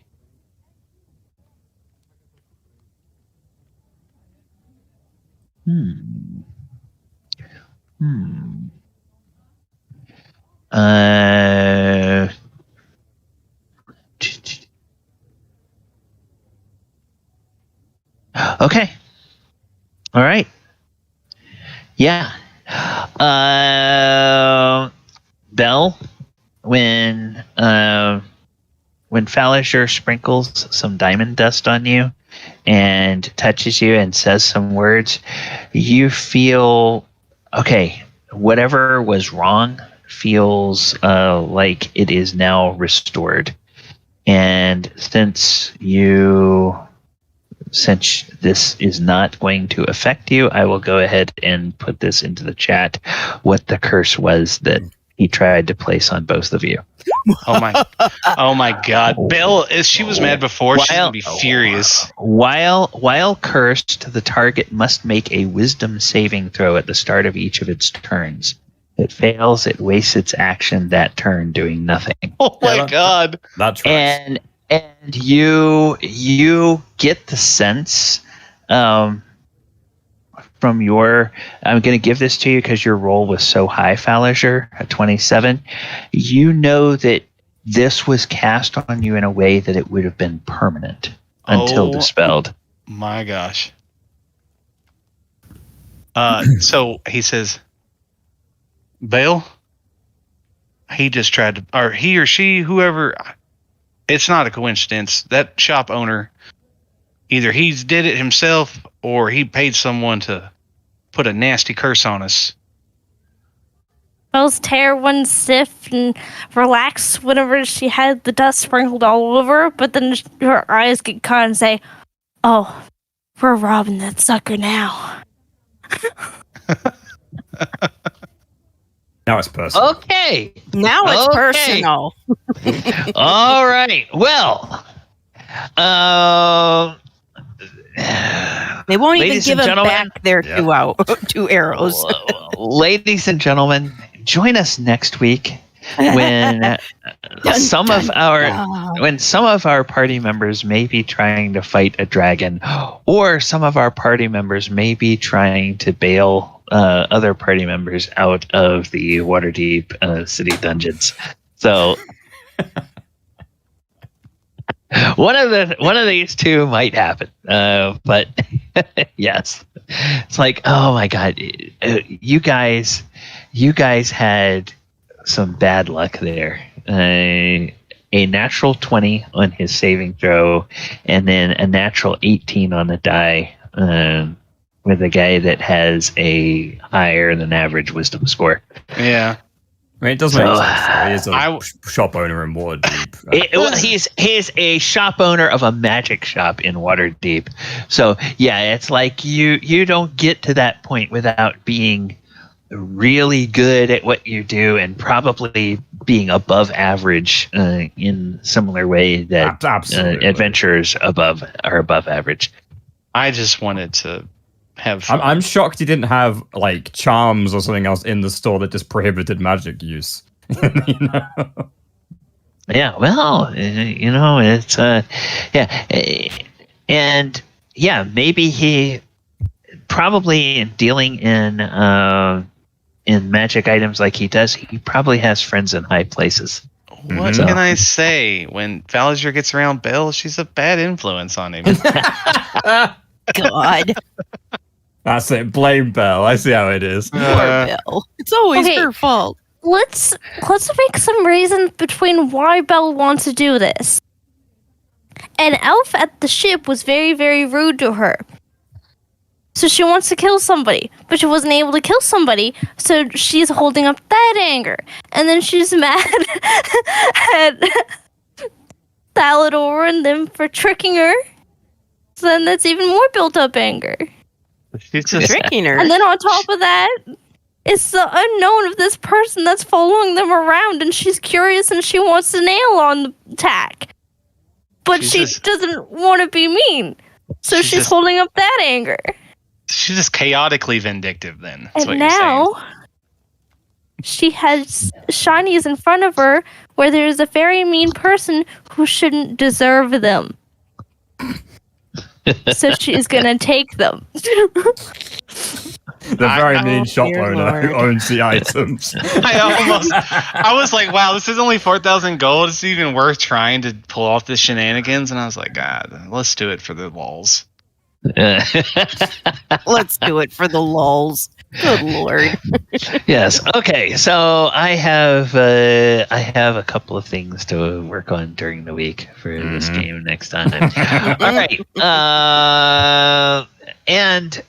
And at least as of now, nobody else in the party knows what they have found out about blue dragons or Iymrith. So Correct. all right. We'll go ahead and thank you, viewers, for joining us tonight. It was a rather chaotic ending to our episode, rather unexpected. But that's okay. This is D&D. Players are supposed to take the game off the rails from time to time. Yeah. It doesn't always go well. Yeah. Just means we really like the game, and we just want to have as much time as possible. And as a DM, Paul, yeah, I kept wanting to call you Krenraid. As a DM, you always, or at least my instinct is always to try to go with the yes and. It's like, you said, well, maybe the shopkeeper had some wards that would prevent magic use in his shop. My way of thinking, the shopkeeper is so proud of his merchandise. He wants people to be able to verify the fact that they are enchanted. That's one of the reasons why he is trusted by the best clientele in Waterdeep. Is that they know that it's okay for them to verify the enchantments on the items, and so yeah, it's like, all right, so yeah, he's going to allow spell casting in there, but he's just, he's kind of he's been around the block. It might have, their ruse might have worked, and probably for a shop like his, he could probably eat that. And of course he would never have been any the wiser if the magic would have worked. But yeah, as an ex-GM, my point of view on it is like, I would totally have played along and then said, yeah, that has absolutely zero effect because he's wearing a charm that prevents any of this magic working on him personally. I would have tortured the players a bit. So it's good that we see things that way, Yeah. That's very cool. All right, coming up on the channel. We've got our Saturday game is back in action this Saturday night at 7:30. We've got the Sunday game, Walker of Waterdeep, Sunday afternoon at 2 p.m. Monster Monday, we're going to be looking at the Clockwork Dragon, which is another monster out of the Acquisitions Incorporated source book. I am they're starting to release a lot of source books now for 5e. So on Monster Monday, I'm trying to look at kind of the new and unique monsters, and taking a look at basically what the inspiration for these monsters was in older editions, and looking at how they reskinned and retuned those monsters to make something new. Which can then give us ideas as DMs on ways we can take other monsters and reskin them into something else. So it's kind of a little bit of a different tack on that, because as of March, we're going to get yet another source book, and this time another Wild Amount source book. So it's a bunch of new monsters from the Critical Role universe that we'll get to look at. So we'll get to see more of what Matt Mercer did in making some of his homebrew monsters for his game. All right, everyone. Take care. Have a fantastic week, and we will talk to you next time.